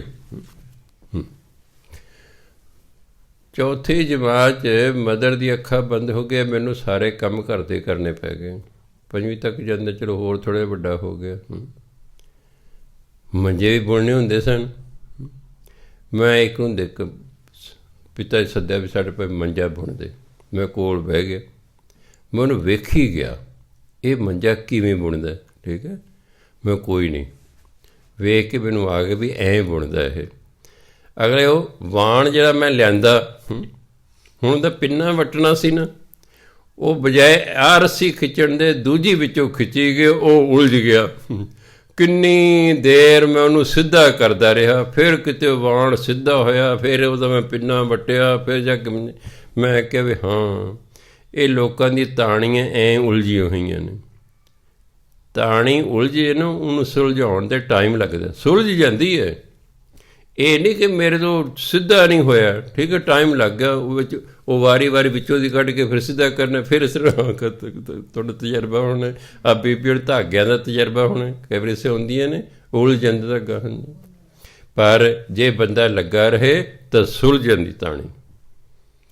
ਕਿੰਨੀ ਹੁਣ ਸਾਡੀਆਂ ਤਾਣੀਆਂ ਉਲਝੀਆਂ ਹੋਈਆਂ ਨੇ, ਇਸ ਬਾਣੀ ਨੇ, ਨਾਮ ਨੇ ਸਮਾਂ ਪਾ ਕੇ ਤਾਣੀ ਸਾਡੀ ਸੁਲਝਾ ਦੇਣੀ ਹੈ। ਬਸ ਗੱਲ ਹੋ ਗਈ। ਜੀਵਨ ਜਦੋਂ ਸਹੀ ਮਾਰਗ 'ਤੇ ਆ ਜਾਏਗਾ, ਆਪੇ ਸੌਖਾ ਹੋ ਜਾਏਗਾ। ਇਹਨੂੰ ਸਹੀ ਮਾਰਗ 'ਤੇ ਹੀ ਲਿਆਉਣਾ, ਬਾਣੀ ਨੂੰ ਸਮਝ ਕੇ ਉਹਦੇ ਅਨੁਸਾਰ ਜੀਵਨ ਜਿਉਣੇ, ਨਾਲ ਨਾਮ ਜਪਣਾ, ਇਹ ਉਲਝੀ ਹੋਈ ਤਾਣੀ ਸਭ ਠੀਕ ਹੋ ਜਾਏਗੀ। ਹਰ ਗਿਆ ਬਹੋਰਾ ਬਿੱਤ, ਜਿਹੜਾ ਨੁਕਸਾਨ ਹੋ ਗਿਆ ਆਰਥਿਕ ਤੌਰ 'ਤੇ, ਪਰਮਾਤਮਾ ਉਹ ਵੀ ਵਾਪਸ ਕਰ ਦੇਗਾ, ਨਾਲੇ ਸੱਚਖੰਡ 'ਚ ਵਾਸਾ ਕਰਾ ਦੇਵੇਗਾ। ਅੱਗੇ ਕਬੀਰ ਸਾਹਿਬ ਕਹਿੰਦੇ, ਕਬੀਰ ਸੇਵਾ ਕੋ ਦੋਏ ਭਲੇ, ਏਕ ਸੰਤ ਇੱਕ ਰਾਮ, ਰਾਮ ਜੋ ਦਾਤਾ ਮੁਕਤ ਕੋ, ਸੰਤ ਜਪਾਵੈ ਨਾਮ। ਕਬੀਰ ਸਾਹਿਬ ਕਹਿੰਦੇ ਸੇਵਾ ਲਈ ਦੋਨੋਂ ਹੀ ਭਲੇ ਨੇ, ਸੰਤ ਵੀ ਅਤੇ ਰਾਮ ਵੀ। ਪਰਮਾਤਮਾ ਦਾ ਭਗਤ ਮਿਲ ਗਿਆ, ਕੋਈ ਸਾਧੂ ਮਿਲ ਗਿਆ, ਉਹਦੀ ਸੇਵਾ ਕਰੋ। ਇੱਕ ਪਾਸੇ ਰਾਮ ਪਰਮਾਤਮਾ ਹੈ, ਉਹਦਾ ਸਿਮਰਨ ਕਰੋ। ਪਰਮਾਤਮਾ ਦੀ ਸੇਵਾ ਕੀ ਹੈ? ਉਹਦਾ ਸਿਮਰਨ। ਸਾਧੂ ਦੀ ਸੇਵਾ ਕੀ ਹੈ? ਉਹਦਾ ਹੁਕਮ ਮੰਨਣਾ। ਬਾਣੀ ਦਾ ਜਦੋਂ ਅਸੀਂ ਹੁਕਮ ਮੰਨਦੇ, ਬਸ ਇਹੀ ਗੁਰੂ ਦੀ ਸੇਵਾ ਹੈ। ਇੱਕ ਤਾਂ ਹੈ ਨਾ ਵੀ ਰੁਮਾਲਾ ਸਭ ਧੋਤੇ, ਬਸਤਰ ਧੋਤੇ, ਪ੍ਰਕਾਸ਼ ਕਰਤਾ, ਸਭ ਕਰਤਾ, ਇਹ ਵੀ ਇੱਕ ਸੇਵਾ ਹੈ। ਗੁਰਦੁਆਰਾ ਸਾਹਿਬ ਨੂੰ ਸਾਫ਼ ਕਰਤਾ, ਪੋਚਾ ਲਾਤਾ, ਝਾੜੂ ਫੇਰਤਾ, ਇਹ ਵੀ ਗੁਰੂ ਘਰ ਦੀ ਸੇਵਾ। ਗੁਰੂ ਘਰ ਦੀ ਸੇਵਾ ਗੁਰੂ ਦੀ ਸੇਵਾ ਹੁੰਦੀ ਹੈ। ਹੁਣ ਜਿਹੜੀ ਬੀਬੀਆਂ ਆਉਂਦੀਆਂ ਨੇ, ਮੇਰੇ ਕਮਰੇ ਸਾਫ਼ ਕਰਕੇ ਜਾਂਦੀਆਂ ਨੇ, ਪੋਚੇ ਲਾ ਕੇ ਜਾਂਦੀਆਂ ਨੇ, ਉਹ ਸਿਰਫ ਮੇਰੇ ਕਮਰੇ ਨਹੀਂ ਸਾਫ਼, ਸਮਝੋ ਉਹ ਮੇਰੀ ਹੀ ਸੇਵਾ ਕਰ ਰਹੀਆਂ ਨੇ, ਉਹ ਮੇਰੀ ਹੀ ਸੇਵਾ ਕਰ ਰਹੀਆਂ ਨੇ। ਇਸ ਲਈ ਗੁਰੂ ਲਈ ਜੋ ਕੁਛ ਵੀ ਅਸੀਂ ਕਰ ਰਹੇ ਹਾਂ, ਉਹ ਗੁਰੂ ਦੀ ਸੇਵਾ ਹੈ। ਪਰ ਅਸਲ ਸੇਵਾ ਗੁਰੂ ਮਹਾਰਾਜ, ਜਦੋਂ ਅਸੀਂ ਗੁਰੂ ਦਾ ਹੁਕਮ ਮੰਨਾਂਗੇ ਨਾ, ਫਿਰ ਗੁਰੂ ਮਹਾਰਾਜ ਖੁਸ਼ ਹੁੰਦੇ ਨੇ। ਨਹੀਂ ਤਾਂ ਕਈ ਵਾਰੀ ਕੀ ਹੁੰਦਾ, ਸਲਾਮ ਜਵਾਬ ਦੋਵੇਂ ਕਰੇ, ਮੁੱਢੋਂ ਕੁੱਥਾ ਜਾਏ। ਗੁਰੂ ਨੇ ਆ ਕੇ ਮੱਥਾ ਵੀ ਟੇਕਿਆ, ਡੰਡੌਤ ਵੀ ਕੀਤੀ, ਸਭ ਕੁਛ ਕੀਤਾ ਹੈ, ਪਰ ਗੁਰੂ ਮਹਾਰਾਜ ਕਹੇ, ਭਗਤਾ ਅੰਮ੍ਰਿਤ ਵੇਲੇ ਉੱਠਿਆ ਕਰ। 12 ਵਜੇ ਤਾਂ ਮੈਂ ਸੌਣਾ ਜੀ, 4 ਵਜੇ ਮੈਂ ਕਿੱਥੋਂ ਉੱਠਾਂ ਸੀ। ਜਵਾਬ ਦਿੱਤਾ, ਉੱਚੀ ਨਹੀਂ ਬੋਲੇ, ਮਨ 'ਚ ਕਹਿਤਾ। ਕਿਤੇ ਉਸ ਵੇਲੇ ਕਥਾਕਾਰ ਕਹਿ ਰਿਹਾ, ਅੰਮ੍ਰਿਤ ਵੇਲਾ ਸੱਚ ਨੋ ਵਡਿਆਈ ਵਿਚਾਰ ਪਾਈ, ਅੰਮ੍ਰਿਤ ਵੇਲੇ ਉੱਠਿਆ ਕਰੋ, ਨਾਮ ਜਪੋ, ਬਾਣੀ ਦੀ ਵਿਚਾਰ ਕਰੋ। ਇਹ ਮਨ 'ਚ ਕਹਿ ਰਿਹਾ, ਕਿੱਥੇ ਜੀ 12 ਵਜੇ ਤਾਂ ਸੌ ਹੁੰਦਾ, 4 ਵਜੇ ਕਿੱਥੋਂ ਉੱਠੀਏ ਜੀ। ਚਲ ਜਵਾਬ ਦੇਤਾ, ਇਹ ਸੇਵਾ ਨਹੀਂ ਹੈ। ਸੇਵਾ ਅਸਲ ਹੈ ਗੁਰੂ ਦਾ ਹੁਕਮ ਮੰਨਣਾ। ਗੁਰੂ ਦਾ ਹੁਕਮ ਮੰਨਣ ਨਾਲ ਹੀ, ਕਿਸੇ ਦਾ ਵੀ ਹੁਕਮ ਮੰਨੋ। ਬੱਚਾ ਮਾਂ ਪਿਓ ਦਾ ਹੁਕਮ ਮੰਨਦਾ, ਮਾਂ ਪਿਓ ਖੁਸ਼। ਵਿਦਿਆਰਥੀ ਟੀਚਰ ਦਾ ਹੁਕਮ ਮੰਨਦਾ, ਟੀਚਰ ਖੁਸ਼। ਕਰਮਚਾਰੀ ਅਫਸਰ ਦਾ ਹੁਕਮ ਮੰਨਦਾ, ਅਫਸਰ ਖੁਸ਼। ਲੋਕ ਸਰਕਾਰ ਦਾ ਹੁਕਮ ਮੰਨਦੇ, ਸਰਕਾਰ ਖੁਸ਼। ਹੁਣ ਮੰਨ ਲਓ ਲਾਲ ਬੱਤੀ ਹੋ ਗਈ, ਤੁਸੀਂ ਰੁਕ ਗਏ ਹੋ, ਤੁਹਾਡੇ ਕਾਗਜ਼ ਪੱਤਰ ਸਾਰੇ ਪੂਰੇ ਨੇ, ਤੁਸੀਂ ਸਿਰ 'ਤੇ ਜਿਹੜੇ ਹਿੰਦੂ, ਸਿਰ 'ਤੇ ਟੋਪ ਵੀ ਲਿਆ ਹੋਇਆ ਹੈ, ਮੂੰਹ ਵੀ ਢੱਕਿਆ ਹੋਇਆ ਹੈ, ਸਾਰਾ ਠੀਕ ਹੈ, ਕੁਛ ਨਹੀਂ, ਤੁਹਾਨੂੰ ਪੁਲਿਸ ਕਹੇਗੀ ਲੰਘ ਜਾਓ ਜੀ, ਆਪਣੇ ਹਰੀ ਬੱਤੀ ਹੋਵੇਗੀ। ਨਹੀਂ, ਤੁਸੀਂ ਹੁਕਮ ਮੰਨਿਆ, ਲਾਲ ਬੱਤੀ ਵਿੱਚ ਲੰਘਣ ਲੱਗੇ, ਰੁਕ ਜਾ ਬਈ ਸੱਜਣਾ, ਹੁਣ ਦਕਸ਼ਣਾ ਦੇ ਕੇ ਜਾ ਸਨ। ਪੁਲਿਸ ਵਾਲੇ ਜਦੋਂ ਤੁਹਾਨੂੰ ਰੋਕ ਲੈਣਗੇ, ਸਮਝੋ ਹੁਣ ਤੁਹਾਨੂੰ ਕੁਛ ਨਾ ਕੁਛ ਤਾਂ ਦੇਣਾ ਹੀ ਪੈਣਾ। ਉਹ ਉਂਝ ਨਹੀਂ ਹੁਣ ਤੁਸੀਂ ਜਾ ਸਕਦੇ, ਉਹਨਾਂ ਤੋਂ ਰੋਕ ਲਿਆ। ਮੈਂ ਨਵੀਂ ਕਾਰ ਲਈ 2001 ਸਨ 'ਚ, ਮੈਂ ਲਾਹੌਰਾ ਸਾਹਿਬ 'ਚ ਲੈ ਗਿਆ, ਅਜੇ ਰਿਬਨ ਕਾਲਾ ਵੱਜਿਆ ਸੀ ਕਾਰ ਨੂੰ, ਉਹੀ ਬਣ ਦਿੰਦੇ ਫੈਕਟਰੀ ਵਾਲੇ। ਜਦ ਵਾਪਸ ਆ ਰਹੇ ਹਾਂ ਤਾਂ ਉਹ ਜਿਹੜਾ ਹੈ ਰੋਟੀ ਦਾ ਪੁਲ, ਜਿੱਥੇ ਦੋਨੋਂ ਤਿੰਨੋਂ ਸੜਕਾਂ ਮਿਲਦੀਆਂ, ਉੱਥੇ ਪੁਲਿਸ ਦੇ ਨਾਕਾ ਰੋਕ ਲਿਆ, ਉਹ ਆ ਵਿਖਾਓ ਜੀ, ਆ ਵਿਖਾਓ, ਸਾਰਾ ਕੁਛ ਸੀ। ਹੁਣ ਦੇਖਿਆ ਵੀ ਕੋਈ ਗੱਲ ਬਣੀ ਨਹੀਂ ਹੈ। ਹੁਣ ਮੈਨੂੰ ਤਾਂ ਪਤਾ ਸੀ ਵੀ ਇਹਨਾਂ ਪੈਸੇ ਤਾਂ ਜ਼ਰੂਰ ਲੈਣੇ ਨੇ। ਨੁਕਸ ਕੋਈ ਨਹੀਂ ਨਿਕਲਿਆ। ਇੱਕ ਕਹਿੰਦਾ ਜੀ ਕਾਰ ਨਵੀਂ ਲਈ ਹੈ, ਮੈਂ ਹਾਂ ਜੀ, ਕਹਿੰਦੇ ਵਧਾਈਆਂ ਜੀ। ਮੈਂ ਸਮਝ ਗਿਆ ਹੁਣ ਦੇ ਚਲੋ 50 ਰੁਪਈਏ ਨਾਲ ਵਧਾਈ ਦਿੱਤੀ ਹੈ, ਉਸ ਤਰ੍ਹਾਂ ਦੀ ਤਾਂ ਇਸ ਤਰ੍ਹਾਂ ਸਹੀ। ਹਾਂਜੀ, ਇਸ ਲਈ ਚਲੋ ਇਹ ਤਾਂ ਕਿਤੇ ਕਿਤੇ ਵਾਪਰਦਾ ਹੈ, ਨਹੀਂ ਤਾਂ ਜਦੋਂ ਅਸੀਂ ਕਾਨੂੰਨ ਭੰਗ ਕਰਾਂਗੇ ਫਿਰ ਤਾਂ ਸਾਨੂੰ ਸਜ਼ਾ ਮਿਲੇਗੀ ਹੀ ਮਿਲੇਗੀ। ਅਤੇ ਜੇ ਅਸੀਂ ਕਾਨੂੰਨ ਦੇ ਅਨੁਸਾਰ ਚੱਲਦੇ ਰਹਿੰਦੇ ਹਾਂ ਫਿਰ ਠੀਕ ਰਹੇਗਾ ਸਭ ਕੁਛ। ਸੋ ਹੁਕਮ ਮੰਨਣਾ ਹੀ ਅਸਲ ਵਿੱਚ ਸੇਵਾ ਹੁੰਦੀ ਹੈ। ਉਂਝ ਸੇਵਾ ਲਈ ਦੋਨੋਂ ਹੀ ਭਲੇ ਨੇ। ਸੰਤ ਦੀ ਸੇਵਾ ਕਰ ਲਓ ਤਾਂ, ਪਰਮਾਤਮਾ ਦਾ ਨਾਮ ਜਪ ਲਓ ਤਾਂ। ਰਾਮ ਜੋ ਦਾਤਾ ਮੁਕਤ ਕੋ, ਕਹਿੰਦੇ ਜਦੋਂ ਰਾਮ ਦੀ ਸੇਵਾ ਕਰਾਂਗੇ, ਪਰਮਾਤਮਾ ਦਾ ਨਾਮ ਜਪਾਂਗੇ, ਉਹ ਸਾਨੂੰ ਦੇਵੇਗਾ ਮੁਕਤੀ, ਕਿਉਂਕਿ ਮੁਕਤੀ ਪਰਮਾਤਮਾ ਦਿੰਦਾ। ਸੰਤ ਜਪਾਵੈ ਨਾਮ, ਸੰਤ ਦਾ ਕੰਮ ਹੈ ਤੂੰ ਨਾਮ ਜਪਾਉਣਾ, ਉਹ ਨਾਮ ਜਪਾਉਂਦਾ। ਇਸ ਲਈ ਦੋਨਾਂ ਦੀ ਸੇਵਾ ਕਰਨੀ ਚਾਹੀਦੀ ਹੈ। ਸਾਧੂ ਨਾਮ ਜਪਾਉਂਦਾ ਹੈ, ਅਸੀਂ ਹੌਲੀ ਹੌਲੀ ਨਾਮ ਜਪਣ ਲੱਗ ਜਾਂਦੇ। ਜੇ ਅਸੀਂ ਨਾਮ ਜਪਣ ਲੱਗ ਤਾਂ ਹੀ ਪਰਮਾਤਮਾ ਦੀ ਪ੍ਰਾਪਤੀ ਹੋਵੇਗੀ ਨਾ, ਤਾਂ ਹੀ ਫਿਰ ਪਰਮਾਤਮਾ ਸਾਨੂੰ ਮੁਕਤੀ ਦੇਵੇਗਾ। ਇਸ ਲਈ ਸੇਵਾ ਲਈ ਦੋਨੋਂ ਹੀ ਭਲੇ ਨੇ। ਸੰਤ ਵੀ ਮਿਲ ਗਿਆ, ਗੁਰੂ ਕਹਿ ਲਓ, ਸੰਤ ਕਹਿ ਲਓ। ਕੋਈ ਸਾਧੂ ਹੈ ਉਹਦੀ ਸੇਵਾ ਕਰੋ। ਗੁਰੂ ਮਹਾਰਾਜ ਤਾਂ ਹੈ ਨਹੀਂ, ਘਰ ਘਰ ਅਜੇ ਜਿੱਥੇ ਹੈ। ਕਈਆਂ ਨੂੰ ਸਾਧੂਆਂ 'ਚ ਵਿਸ਼ਵਾਸ ਨਹੀਂ ਹੁੰਦਾ, ਜਾਂ ਤਾਂ ਉਹਨਾਂ ਨੂੰ ਸਾਧੂ ਨਹੀਂ ਕੋਈ ਚੱਜ ਦਾ ਟੱਕਰਿਆ, ਜਾਂ ਉਹਨਾਂ ਨੇ ਕਿਸੇ ਸਾਧੂ ਦੀ ਸੰਗਤ ਹੀ ਨਹੀਂ ਕੀਤੀ, ਜਾਂ ਤਾਂ ਉਹਨੇ ਕਿਸੇ ਸਾਧੂ ਦੀ ਸੰਗਤ ਹੀ ਨਹੀਂ ਕੀਤੀ, ਅਤੇ ਜਾਂ ਫਿਰ ਜੇ ਜਿਹਦੀ ਕੀਤੀ ਉਹਨਾਂ ਕੁਦਰਤੀ ਚੰਗਾ ਨਹੀਂ ਟੱਕਰਿਆ ਤਾਂ ਉਹ ਨਿੰਦਿਆ ਕਰਦੇ ਰਹਿੰਦੇ। ਔਰ ਸਾਧੂ ਵੀ ਤਾਂ ਵੱਡੇ ਭਾਗਾਂ ਨਾਲ ਮਿਲਦੇ ਨੇ। ਮੈਂ ਭਾਣਜੀ ਦੇ ਪਿੰਡ ਗਿਆ, ਉਹਨੇ ਸੁਣਾਇਆ ਮੈਨੂੰ, ਕਹਿੰਦੇ ਸਾਡਾ ਸਾਰਾ ਪਿੰਡ ਰਫੂਜੀਆਂ ਦਾ ਜੀ, ਪਾਕਿਸਤਾਨ ਤੋਂ ਆਏ ਨੇ। ਇਹ ਪਾਕਿਸਤਾਨ ਤੋਂ ਜਿੰਨੇ ਲੋਕ ਆਏ ਨੇ ਹੋਰ ਕੋਈ ਨਸ਼ਾ ਨਹੀਂ ਸਨ ਕਰਦੇ। ਇਹ ਦੇਸੀ ਸ਼ਰਾਬ ਕੱਢਦੇ ਸਨ ਆਪਣੀ ਭੱਠੀ ਲਾ ਕੇ ਘਰ। ਇਹ ਠੇਕੇ ਠੁਕੇ ਦੇ ਪੀਣ ਦੇ ਸ਼ੌਕੀਨ ਨਹੀਂ ਹੈਗੇ। ਕਹਿੰਦੇ ਸਾਰਾ ਪਿੰਡ ਸਾਡਾ ਸ਼ਰਾਬ ਕੱਢਦਾ ਸੀ, ਸ਼ਰਾਬ ਪੀਂਦਾ ਸੀ। ਕਹਿੰਦੇ ਇੱਥੇ ਇੱਕ ਮਹਾਂਪੁਰਖ ਆ ਗਏ, ਕਹਿੰਦੇ ਉਹ ਕੁਝ ਸਮਾਂ ਇੱਥੇ ਰਹੇ। ਕਹਿੰਦੇ ਸਾਰੇ ਅੰਮ੍ਰਿਤਧਾਰੀ ਪਿੰਡ ਬਣਾਤਾ, ਸਭ ਭੱਠੀਆਂ ਪੁੱਠੀਆਂ ਖਤਮ, ਸਭ ਸ਼ਰਾਬ ਖਤਮ। ਕਹਿੰਦੇ ਸਾਰੇ ਵੈਸ਼ਨੂੰ ਬਣਾਤੇ ਉਸਨੇ। ਹੈ ਨਾ ਸਾਧੂ, ਇੱਕ ਸਾਧੂ ਆਇਆ, ਕੁਝ ਦਿਨਾਂ ਲਈ ਸਾਰਾ ਪਿੰਡ ਬਦਲ ਕੇ ਰੱਖਦਾ। ਇਹੋ ਜਿਹੇ ਸਾਧੂ ਨਾਲ ਜਿਹਨਾਂ ਦੇ ਵਾਹ ਵਾਸਤੇ ਨਹੀਂ ਪਿਆ, ਉਹਨਾਂ ਤੋਂ ਨਿੰਦਿਆ ਕਰਨੇ ਕਰੀਏ, ਸਾਧ ਨੇ ਜੀ ਫਲਾਣਾ, ਇਹ ਤਾਂ ਐਵੇਂ ਹੁੰਦੇ, ਫਲਾਣੇ ਦੇ ਇਹ ਹੁੰਦੇ ਬੰਦੇ। ਜਿਵੇਂ ਮੈਂ ਆਪਣੇ ਦੋਸਤ ਨੂੰ ਮਿਲਣ ਗਿਆ, ਉੱਥੇ ਦੀਵਾਨ ਲੱਗੇ ਸੰਤ ਈਸ਼ਰ ਸਿੰਘ ਰਾੜਾ ਸਾਹਿਬ ਦੇ। ਇੱਕ ਭਰਾ ਆਸਤਕ ਹੈ, ਦੂਜਾ ਨਾਸਤਕ ਹੈ। ਮੈਂ ਕਿਹਾ ਯਾਰ ਵੀ ਮੈਂ ਰਾਹ 'ਚ ਨਾ ਸੁਣਿਆ ਸੀ ਕੋਈ ਮਹਾਂਪੁਰਖ ਲੱਗੇ ਸੀ ਇੱਥੇ, ਮੈਂ ਵੇਖਿਆ, ਉਦੋਂ ਪਹਿਲਾਂ ਮਿਲਿਆ ਨਹੀਂ ਸੀ ਮੈਂ ਕਦੇ। ਕਹਿੰਦੇ ਉਹ ਸੰਤ ਈਸ਼ਰ ਸਿੰਘ ਮਹਾਰਾਜ ਰਾੜਾ ਸਾਹਿਬ ਵਾਲੇ ਨੇ। ਮੈਂ ਆਵਾਜ਼ ਬਹੁਤ ਵਧੀਆ ਸੀ ਕੀਰਤਨ ਦੀ। ਭਰਾ ਵੱਡਾ ਕਹਿੰਦਾ ਵੀ ਤੁਸੀਂ ਕੱਲ੍ਹ ਨੂੰ ਠਹਿਰੋਗੇ? ਮੈਂ ਠਹਿਰ। ਕਹਿੰਦਾ ਆਪਾਂ ਚੱਲਾਂਗੇ, ਆਖਰੀ ਦੀਵਾਨੇ ਕੱਲ੍ਹ। ਦੂਜਾ ਛੋਟਾ ਜਿਹਾ ਕਹਿੰਦਾ ਪੂਪਣੇ ਸਾਧੂ ਨੇ ਲੱਗੇ ਰਹਿੰਦੇ ਨੇ। ਦੱਸ ਉਹ ਪੂਪਣੇ ਸਾਧੂ ਦੱਸ ਰਹੇ। ਕਿਉਂ? ਸੰਗਤ ਕਰਨੀ ਕੋਈ ਨਹੀਂ, ਸਾਧੂ ਦਾ ਗਿਆਨ ਨਹੀਂ ਹੋਣਾ ਵੀ ਸਾਧੂ ਕੀ ਚੀਜ਼ ਹੁੰਦੇ ਨੇ। ਕਿਉਂਕਿ ਜਾਂ ਰਾਹ ਪਿਆ ਜਾਣੀਏ ਜਾਂ ਵਾਹ ਪਿਆ ਜਾਣੀਏ। ਉਂਝ ਨਹੀਂ ਕਦੇ ਕਿਸੇ ਬਾਰੇ ਕੁਛ ਕਹੀਦਾ ਹੁੰਦਾ, ਨਾ ਸੁਣਿਆ ਸੁਣਾਇਆ ਕਹੀਦਾ ਹੁੰਦਾ। ਕਿਸੇ ਨੇ ਮੰਨ ਲਓ ਮੈਨੂੰ ਕਿਸੇ ਸਾਧੂ ਬਾਰੇ ਆ ਕੇ ਉਹਦੇ ਵਿਰੁੱਧ ਕੁਛ ਕਹਿਤਾ, ਮੈਂ ਪਾਗਲਾਂ ਨੂੰ ਅੱਗੇ ਅੱਗੇ ਕਹੀ ਜਾਂਦਾ। ਇਹ ਸਿਆਣਪ ਨਹੀਂ ਹੈ। ਜਿੰਨਾ ਚਿਰ ਚੰਗੀ ਤਰ੍ਹਾਂ ਪਰਖ ਪੜਚੋਲ ਨਾ ਕਰ ਲਓ, ਉਹਨਾਂ ਚਿਰ ਨਿੰਦਿਆ ਨਹੀਂ ਕਰੀ ਦਿੰਦੇ। ਸੁਣ ਸੁਣਾ ਕੇ ਨਹੀਂ ਕਦੇ ਨਿੰਦਿਆ ਕਿਸੇ ਦੀ, ਐਵੇਂ ਸਿਰ 'ਤੇ ਭਾਰ ਪੈਂਦਾ। ਸੋ ਕਬੀਰ ਸਾਹਿਬ ਕਹਿੰਦੇ ਭਾਈ ਦੋਨਾਂ ਦੀ ਸੇਵਾ ਭਲੀ ਹੈ। ਕਬੀਰ ਸੇਵਾ ਕੋ ਦੋਏ ਭਲੇ, ਦੋਨੋਂ ਹੀ ਭਲੇ ਨੇ। ਇੱਕ ਸੰਤ ਇੱਕ ਰਾਮ।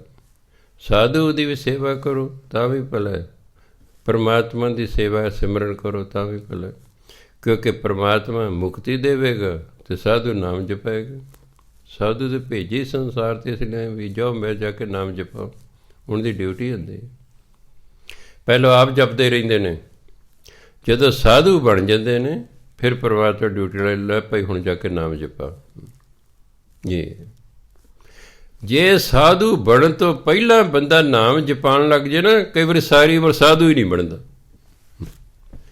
ਸਾਧੂ ਬਣਨ ਤੋਂ ਪਹਿਲਾਂ ਜਿਹੜਿਆਂ ਨੇ ਦੀਵਾਨ ਲਾਉਣੇ ਸ਼ੁਰੂ ਕੀਤੇ ਉਹ ਸਾਰੀ ਉਮਰ ਸਾਧੂ ਹੀ ਨਹੀਂ ਬਣੇ, ਨਹੀਂ ਬਣੇ, ਕਿਉਂਕਿ ਪਹਿਲੇ ਲੱਗ ਗਏ, ਫਿਰ ਉਹ ਲੋਕ ਮੱਥੇ ਟੇਕਣ ਲੱਗ ਪਏ, ਵਡਿਆਈ ਹੋਣ ਲੱਗ ਪਈ, ਬੱਲੇ ਬੱਲੇ ਜੀ ਬੱਲੇ ਬੱਲੇ ਜੀ, ਉਹ ਸਾਧੂ ਬਣਨ ਵਿੱਚ ਹੀ ਰਹਿ ਗਏ। ਸਾਧੂ ਬਣਨ ਤੋਂ ਬਾਅਦ ਹੀ ਅਸਲ ਵਿੱਚ ਇਹ ਦੀਵਾਨ ਲਾਣੇ ਚਾਹੀਦੇ ਹਨ, ਨਹੀਂ ਤਾਂ ਬੰਦਾ ਅਧੂਰਾ ਰਹਿ ਜਾਂਦਾ। ਹਾਂਜੀ, ਸੋ ਸੰਤ ਜਿਹੜੇ ਹੁੰਦੇ ਫਿਰ ਉਹਨਾਂ ਦੀ ਡਿਊਟੀ ਲੱਗਦੀ ਹੈ, ਤੁਸੀਂ ਭਾਈ ਨਾਮ ਜਪਾਓ। ਜੋ ਸੰਤ ਖੂਹ ਹੈ ਤਾਂ ਵੀ ਹੈ, ਦਰਿਆ ਹੈ ਤਾਂ ਵੀ ਹੈ। ਖੂਹ ਕਿਹੜੇ ਹੁੰਦੇ ਨੇ? ਜਿਹੜੇ ਆਪਣੀ ਥਾਂ 'ਤੇ ਬੈਠੇ ਨੇ, ਲੋੜਵੰਦ ਆਉਂਦੇ ਨੇ, ਆ ਜਾਓ ਭਾਈ ਪਾਣੀ ਪੀ ਕੇ ਚਲੇ ਜਾਓ। ਲੋੜਵੰਦ ਆਏ, ਉਹਨਾਂ ਨੂੰ ਆਪਣਾ ਨਾਮ ਜਪਾਤਾ, ਉਹਨਾਂ ਨੂੰ ਬਾਣੀ ਦੇਤੀ, ਨਾਮ ਦਿੱਤਾ, ਜੋ ਵੀ ਹੈ ਪਿਆ ਕਰੋ ਭਾਈ, ਹੁਣ ਇਸ ਪਾਸੇ ਲਾਤਾ। ਕਈ ਸੰਤ ਜਿਹੜੇ ਨੇ ਦਰਿਆ ਹੁੰਦੇ ਨੇ, ਥਾਂ ਥਾਂ 'ਤੇ ਜਾ ਕੇ ਕਥਾ ਕੀਰਤਨ ਕਰਦੇ ਨੇ, ਆਪਣਾ ਕੁਦਰਤ ਵੱਲੋਂ ਡਿਊਟੀਆਂ ਲੱਗੀਆਂ ਹੁੰਦੀਆਂ। ਕੋਈ ਖੂਹ ਸਾਧੂ ਹੁੰਦਾ, ਕੋਈ ਦਰਿਆ ਸਾਧੂ ਹੁੰਦਾ। ਕਿਵੇਂ ਪਰਮਾਤਮਾ ਵੱਲੋਂ ਡਿਊਟੀ ਹੁੰਦੀ, ਜਿਵੇਂ ਸੰਤ ਸੀਤਲ ਸਿੰਘ ਜੀ ਸਨ, ਇਹ ਖੂਹ ਸਾਧੂ ਸਨ, ਆਪਣੀ ਥਾਂ 'ਤੇ ਬੈਠੇ ਨੇ, ਲੋੜਵੰਦ ਆ ਰਹੇ ਨੇ। ਸੰਤ ਸੁਖਦੇਵ ਸੀ, ਦਰਿਆ ਸਾਧੂ ਸਨ, ਥਾਂ ਥਾਂ 'ਤੇ ਜਾ ਕੇ ਦੀਵਾਨ ਲਾਉਂਦੇ ਸੀ। ਇਹ ਕੁਦਰਤ ਵੱਲੋਂ ਡਿਊਟੀਆਂ ਲੱਗੀਆਂ ਹੁੰਦੀਆਂ ਹਨ। ਹੋਰ ਸਾਧੂ ਦੋਨੋਂ ਹੀ ਹੁੰਦੇ ਨੇ, ਇਹ ਨਹੀਂ ਕਿ ਦਰਿਆ ਸਾਧੂ ਬੜਾ ਵੱਡਾ ਹੁੰਦਾ, ਖੂਹ ਵਾਲਾ ਸਾਧੂ ਐਵੇਂ ਛੋਟਾ ਹੁੰਦਾ, ਨਹੀਂ।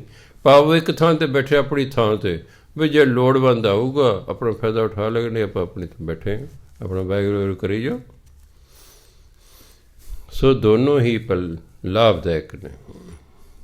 ਕਬੀਰ ਜਿਹੇ ਮਾਰਗ ਪੰਡਿਤ ਗਏ, ਪਾਛੈ ਪਰੀ ਬਹੀਰ, ਇੱਕ ਅਵਕਟ ਘਾਟੀ ਰਾਮ ਕੀ, ਤਿਹ ਚੜ੍ਹ ਰਿਓ ਕਬੀਰ।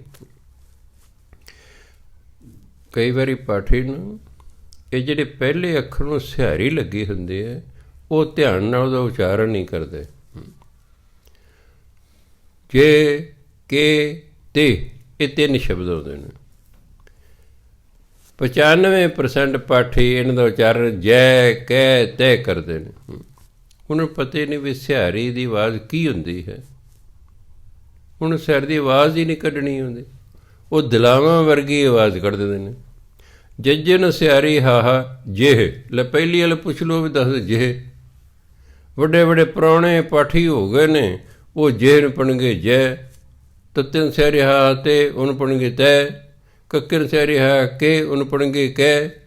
ਉੱਥੇ ਮਹਿਰਾਮਤ ਉਹਨੂੰ ਪੜ੍ਹੇ ਮਹਿਰਾਮਤ, ਤਰਸ ਪਿਆ ਮਹਿਰਾਮਤ ਹੋਈ। ਉਹ ਪੜ੍ਹਿਆ ਮਾਨਸਾ ਮਿਹਰ ਹੈ, ਮਹਿਰ ਥੋੜ੍ਹਾ ਲਿਖਿਆ ਉੱਥੇ। ਜਾਂ ਤਾਂ ਸਾਨੂੰ ਪੜ੍ਹਨਾ ਨਹੀਂ ਆਉਂਦਾ, ਜਾਂ ਅਸੀਂ ਬੇਧਿਆਨੇ ਹਾਂ, ਜਾਂ ਤਾਂ ਸਾਨੂੰ ਪੰਜਾਬੀ ਪੜ੍ਹਨੀ ਵੀ ਨਹੀਂ ਆਉਂਦੀ। ਜਿਵੇਂ ਆਸਟ੍ਰੇਲੀਆ ਨੇ ਪੰਜਾਬੀ 'ਚ ਲਿਖਣਾ ਆਇਆ, +2 ਕੀਤੀ, ਆਈਲੈਟਸ ਕਰਨਾ, ਗੁਲਜ਼ਾਰ ਸਿੰਘ ਜਿਹੜੇ ਦੇਸ਼ ਜਾਣੇ ਲਿਖ ਲੈ। ਹੁਣ ਲਿਖ ਕੇ ਉਹਨੂੰ ਵੀ ਪਰਚੀ ਦੇਣੀ ਸੀ, ਉਹਨੇ ਅੱਗੇ ਮੈਨੂੰ ਪਹੁੰਚਾਉਣੀ ਸੀ। ਉੱਥੇ ਲਿਖਿਆ ਮੈਂ ਆਸਟ੍ਰੇਲੀਆ ਜਾਣਾ। ਆਸਟ੍ਰੇਲੀਆ ਲਿਖਣਾ ਪਤਾ ਹੀ ਨਹੀਂ, ਆਲੇ ਨਾਲ ਹੁੰਦਾ ਕੀੜੀ ਨਾਲ ਹੁੰਦਾ। ਜਾਂ ਤਾਂ ਪੰਜਾਬੀ ਨਹੀਂ ਆਉਂਦੀ, ਅਤੇ ਜੇ ਆਉਂਦੀ ਹੈ ਅਤੇ ਜਾਂ ਫਿਰ ਧਿਆਨ ਨਾਲ ਨਹੀਂ ਪੜ੍ਹਦੇ। ਬਾਣੀ ਤਾਂ ਬੜੇ ਧਿਆਨ ਨਾਲ ਪੜ੍ਹਨੀ, ਇਹ ਕਿਹੜਾ ਅੱਜ ਦੀ ਪੰਜਾਬੀ ਜਿਹੜੀ ਪੜ੍ਹਨੀ ਸੌਖੀ ਹੈ ਜੀ, ਇਹ ਤਾਂ ਬੜੇ ਧਿਆਨ ਨਾਲ ਪੜ੍ਹਨੀ ਪੈਣੀ ਹੈ। ਸੋ ਬਾਣੀ ਜਦੋਂ ਵੀ ਪੜ੍ਹੋ, ਜਿਹਨੂੰ ਕਹਿੰਦੇ ਜੋੜ ਕੇ ਪੜ੍ਹਨਾ। ਜੇ ਕਿਸੇ ਨੇ ਵਾਕਈ ਬਾਣੀ ਸ਼ੁੱਧ ਸਿੱਖਣੀ ਨਾ, ਜਿਵੇਂ ਪਹਿਲੀ ਵਾਲੇ ਬੱਚੇ ਮੰਮੀ ਨੂੰ ਕਰਨਾ ਮਾਂ, ਮੰਮੀ ਨੂੰ ਕਰਨਾ ਮਾਂ, ਕੀ ਬਣ ਗਿਆ ਮਾਮਾ। ਕੱਕੇ ਨੂੰ ਕਰਨਾ, ਟੀਚਰ ਕਹਿੰਦਾ ਕੱਕੇ ਨੂੰ ਕਰਨਾ, ਬੱਚਾ ਕਹਿੰਦਾ ਕਾ, ਫਿਰ ਟੀਚਰ ਕਹਿੰਦਾ ਕੱਕੇ ਨੂੰ ਕਰਨਾ, ਉਹ ਕਹਿੰਦਾ ਕਾ, ਟੀਚਰ ਕਹਿੰਦਾ ਕੀ ਬਣ ਗਿਆ ਕਾਕਾ। ਇਹਨੂੰ ਕਹਿੰਦੇ ਜੋੜ ਕੇ ਪੜ੍ਹਨਾ। ਜੋੜ ਲੈ, ਤੂੰ ਜੋੜ ਕੇ ਪੜ੍ਹਨਾ ਸ਼ੁਰੂ ਕਰ ਦੇ, ਅੱਜ ਹੀ ਤੁਹਾਡੀ ਬਾਣੀ ਠੀਕ ਹੋ ਜਾਏਗੀ, ਅੱਜ ਹੀ ਠੀਕ ਹੋ ਜਾਏਗੀ। ਜੋ ਤੱਤੇ ਨੂੰ ਸਿਆਰੀ ਹਾ, ਪਹਿਲਾਂ ਸਾਡੇ ਵੇਲੇ ਮੁਹਾਰ ਨਹੀਂ ਹੁੰਦੀ ਸੀ, ਹੋ ਸਕਦਾ ਤੁਹਾਡੇ ਵੇਲੇ ਵੀ ਹੁੰਦੀ, ਹੁਣ ਤਾਂ ਗੱਲ ਹੀ ਖਤਮ ਹੋ ਗਈ। ਆ, ਏ ਈ, ਓ ਊ, ਏ, ਐ, ਓ, ਔ, ਅੰਗ, ਆ, ਐ ਹੁੰਦਾ ਸੀ। ਵੀ ਇਹ ਈੜੀ ਸਿਆਰੀ ਲੱਗੀ, ਇਹ ਵੈਰੀ ਲੱਗੇ, ਈ ਲੰਮੀ ਆਵਾਜ਼ ਕਰਨੀ। ਤੱਤੇ ਨੂੰ ਸਿਆਰੀ ਤੇ ਹਾ ਤੇ, ਕੱਕੇ ਨੂੰ ਸਿਆਰੀ ਕੇ ਹਾ ਕੇ, ਜੱਜਨ ਸਿਆਰੀ ਜੇ ਹਾ ਜੇ। ਇਹਨੂੰ ਕਿ ਜੋੜ ਕੇ ਪੜ੍ਹਨਾ। ਹੁਣੇ ਠੀਕ ਹੋ ਜੂ। ਪਰ ਇਹ 10-15 ਮਿੰਟ ਮੇਰੀ ਗੱਲ ਯਾਦ ਰਹਿਣੀ, ਸਵੇਰੇ ਤੁਸੀਂ ਪਾਠ ਕਰਨਾ ਉਸੇ ਤਰੀਕੇ ਕਰੀ ਜਾਣਾ ਬਿਨਾਂ ਦੇਖੇ ਹੋਏ। ਉਹਦੀ ਪਤਾ ਲੱਗਦਾ ਨਿਤਨੇਮ ਹੋ ਵੀ ਗਿਆ ਅਤੇ ਆਪ ਬਾਜ਼ਾਰ 'ਚ ਸਮੋਸੇ ਖਾ ਰਿਹਾ ਹੁੰਦਾ ਸਾਡੇ ਵਰਗਾ।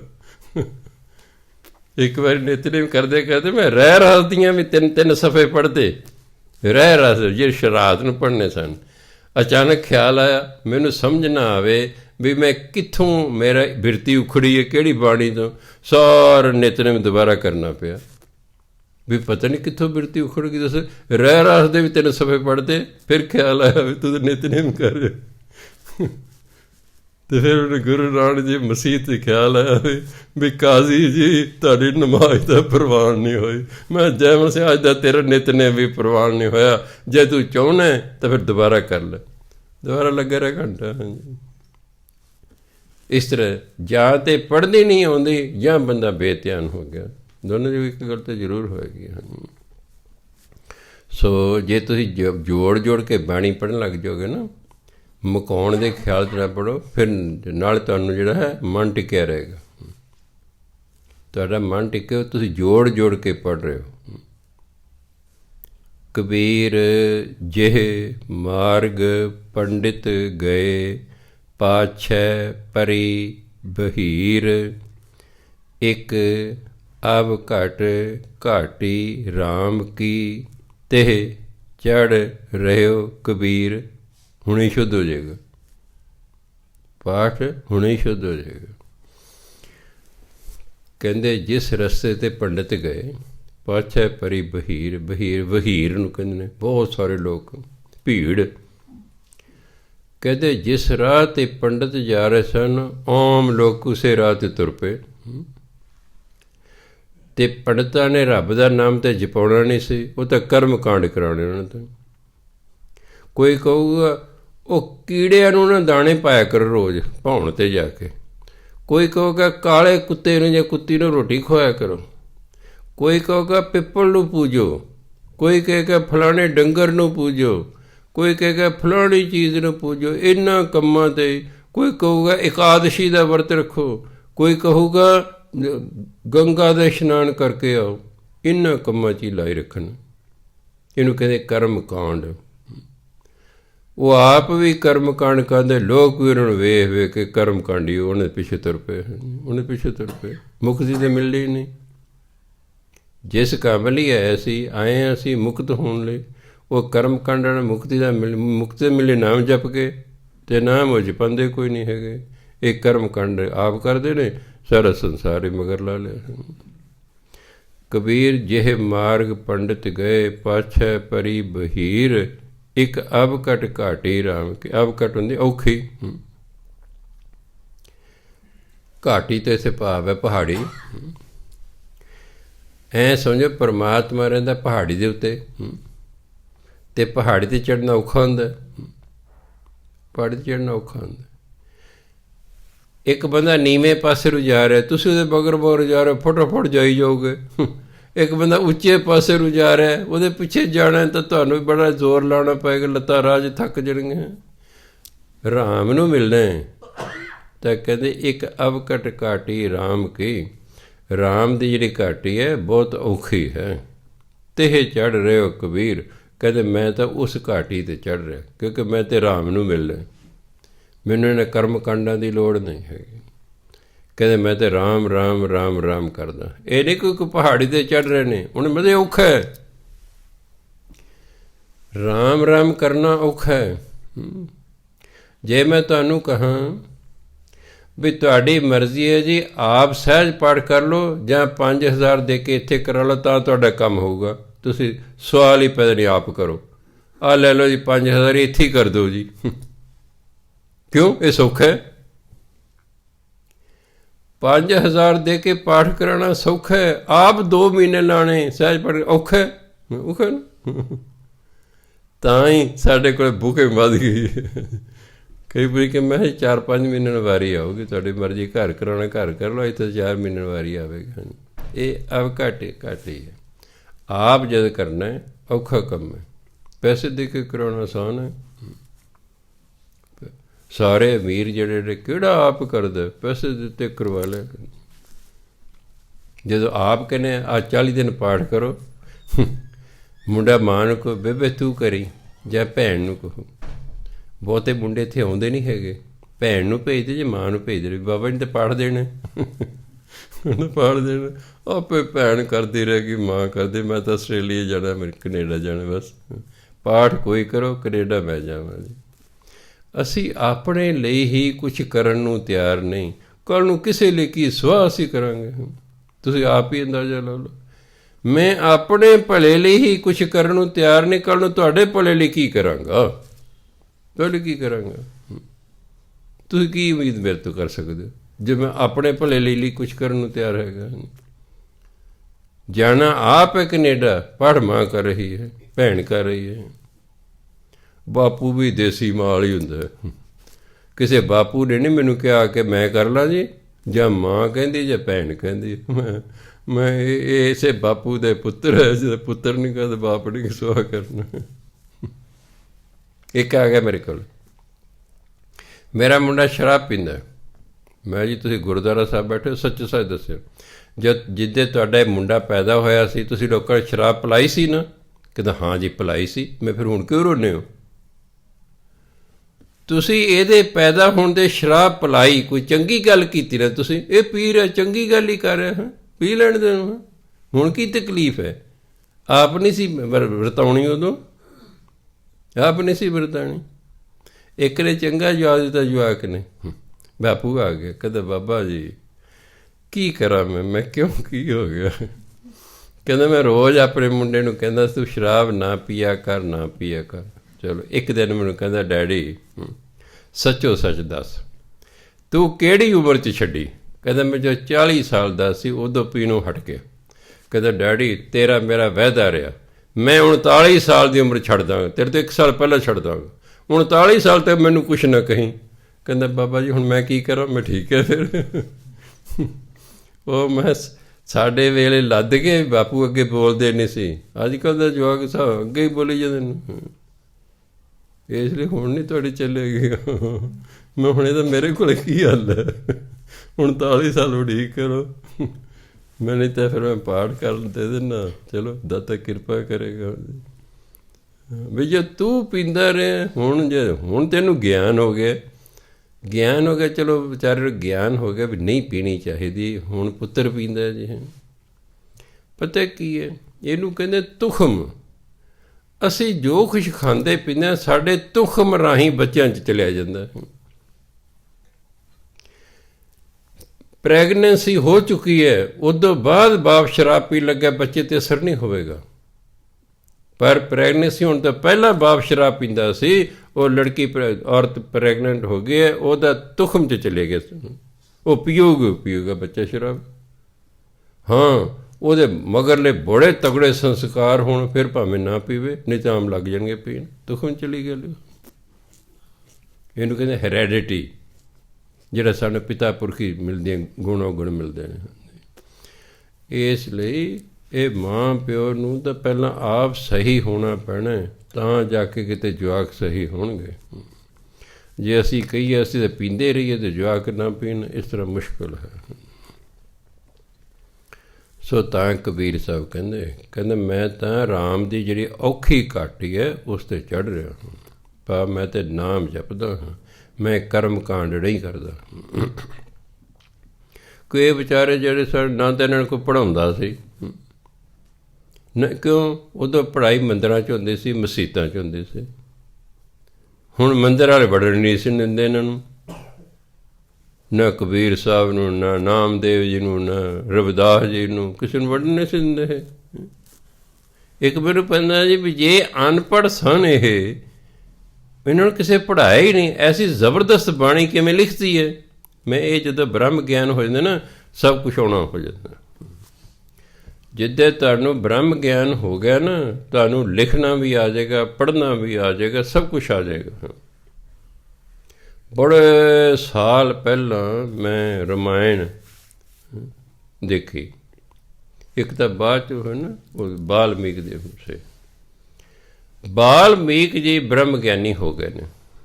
ਹੁਣ ਅੰਦਰੋਂ ਬਾਣੀ ਫੁੱਟਦੀ ਹੈ ਗਿਆਨ ਪੜ੍ਹ। ਉਹਨਾਂ ਨੂੰ ਬਾਣੀ ਆ ਰਹੀ ਹੈ। ਜੇ ਗੁਰੂ ਨਾਨਕ ਮਰਦਾਨਾ ਜੀ ਰਬਾਬ ਜਾਓ ਬਾਣੀ ਆਈ ਹੈ। ਹੁਣ ਉਹਨਾਂ ਨੂੰ ਵਾਲਮੀਕੀ ਨੂੰ ਬਾਣੀ ਆ ਰਹੀ ਹੈ ਦਰਗਾਹੀ। ਉਹ ਉਹਨਾਂ ਕੋਲ ਕਲਮ ਵੀ ਹੈ, ਮੈਂ ਦੇਖਿਆ। ਉਹ ਨਾ ਮੋਰ ਖੰਭ ਸੀ, ਮੋਰ ਖੰਭ ਦੀ ਕਲਮ ਬਣਾਈ ਹੋਈ, ਦੁਆਤ ਵੀ ਕੋਲ ਹੈ।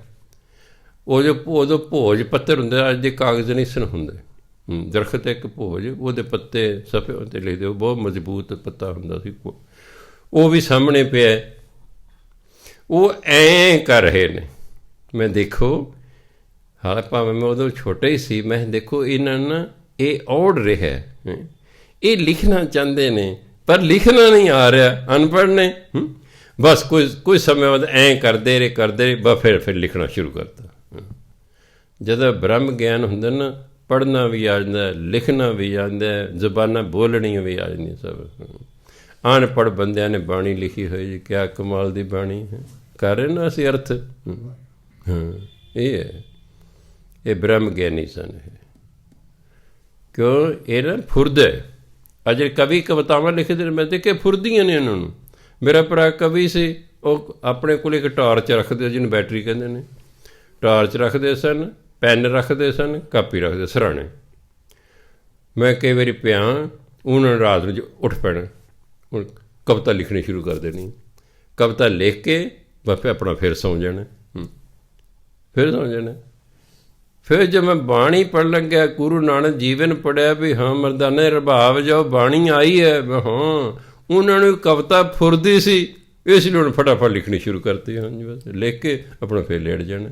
ਇੱਕ ਹੁੰਦਾ ਸੋਚ ਕੇ ਲਿਖਣਾ, ਵੀ ਫਲਾਣੇ ਟੌਪਿਕ 'ਤੇ ਲਿਖੋ ਜੀ, ਉੱਥੇ ਸੋਚਣਾ ਪਊਗਾ।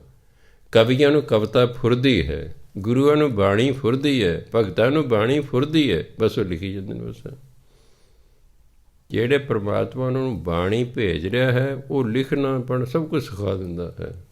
ਬ੍ਰਹਮ ਗਿਆਨ ਕਹਿੰਦੇ ਇਹਨੂੰ ਨੇ। ਰੱਬ ਦੇ ਗਿਆਨ ਹੋ ਗਿਆ, ਬਾਕੀ ਕੀ ਰਹਿ ਗਿਆ? ਬ੍ਰਹਮ ਗਿਆਨੀ ਕਿਹਨੂੰ? ਜਿਹਨੂੰ ਬ੍ਰਹਮ ਦਾ ਗਿਆਨ, ਜਿਹਨੂੰ ਰੱਬ ਦਾ ਗਿਆਨ, ਜਿਹੜਾ ਰੱਬ ਨੂੰ ਮਿਲ ਪਿਆ ਹੈ, ਉਹਨੂੰ ਤਾਂ ਸਭ ਪ੍ਰਕਾਰ ਦਾ ਗਿਆਨ ਹੋ ਗਿਆ। ਸਾਰਾ ਗਿਆਨ ਤਾਂ ਪਰਮਾਤਮਾ ਤੋਂ ਆਉਂਦਾ ਹੈ, ਅਤੇ ਉਹ ਪਰਮਾਤਮਾ ਨੂੰ ਮਿਲ ਪਏ ਨੇ, ਇਸ ਲਈ ਸਾਰਾ ਗਿਆਨ ਉਹਨਾਂ ਨੂੰ ਹੁੰਦਾ। ਉਹਨਾਂ ਨੂੰ ਕਿਤਾਬਾਂ ਪੜ੍ਹਨ ਦੀ ਲੋੜ ਨਹੀਂ ਹੁੰਦੀ। ਬ੍ਰਹਮ ਗਿਆਨੀ ਨੂੰ ਗ੍ਰੰਥ ਪੜ੍ਹਨ ਦੀ ਲੋੜ ਨਹੀਂ ਹੁੰਦੀ। ਸਾਡੇ ਕਿਹੜੇ ਗੁਰੂ ਨੇ ਗ੍ਰੰਥ ਪੜ੍ਹੇ ਜੀ? ਦੇਖੋ, ਤੁਰੋਂ ਹੀ ਪੜ੍ਹੇ ਹੋਏ। ਇਹਨੂੰ ਕਹਿੰਦੇ ਤੁਰੋਂ ਪੜ੍ਹੇ ਹੋਏ। ਇਹ ਤੁਰੋਂ ਹੀ ਪੜ੍ਹਾਇਆ ਹੋਇਆ। ਇਹ ਤਾਂ ਆਪਣੇ ਵਰਗਿਆਂ ਨੂੰ ਪੜ੍ਹਨੇ ਪੈਂਦੇ ਨੇ। ਸੋ ਕਬੀਰ ਸਾਹਿਬ ਕਹਿੰਦੇ, ਮੈਂ ਉਹ 8:15 ਦੇ ਖਿਆਲ 'ਚ ਸੀ, ਅਤੇ ਹੁਣ ਸਮਾਂ ਬਹੁਤ ਹੋ ਗਿਆ ਹੈ। ਬਾਕੀ ਫਿਰ ਅੱਗੇ ਕੱਲ੍ਹ ਨੂੰ ਆਪਾਂ ਵਿਚਾਰਾ ਕਰਾਂਗੇ। ਵਾਹਿਗੁਰੂ ਜੀ ਕਾ ਖਾਲਸਾ, ਵਾਹਿਗੁਰੂ ਜੀ ਕੀ ਫਤਿਹ।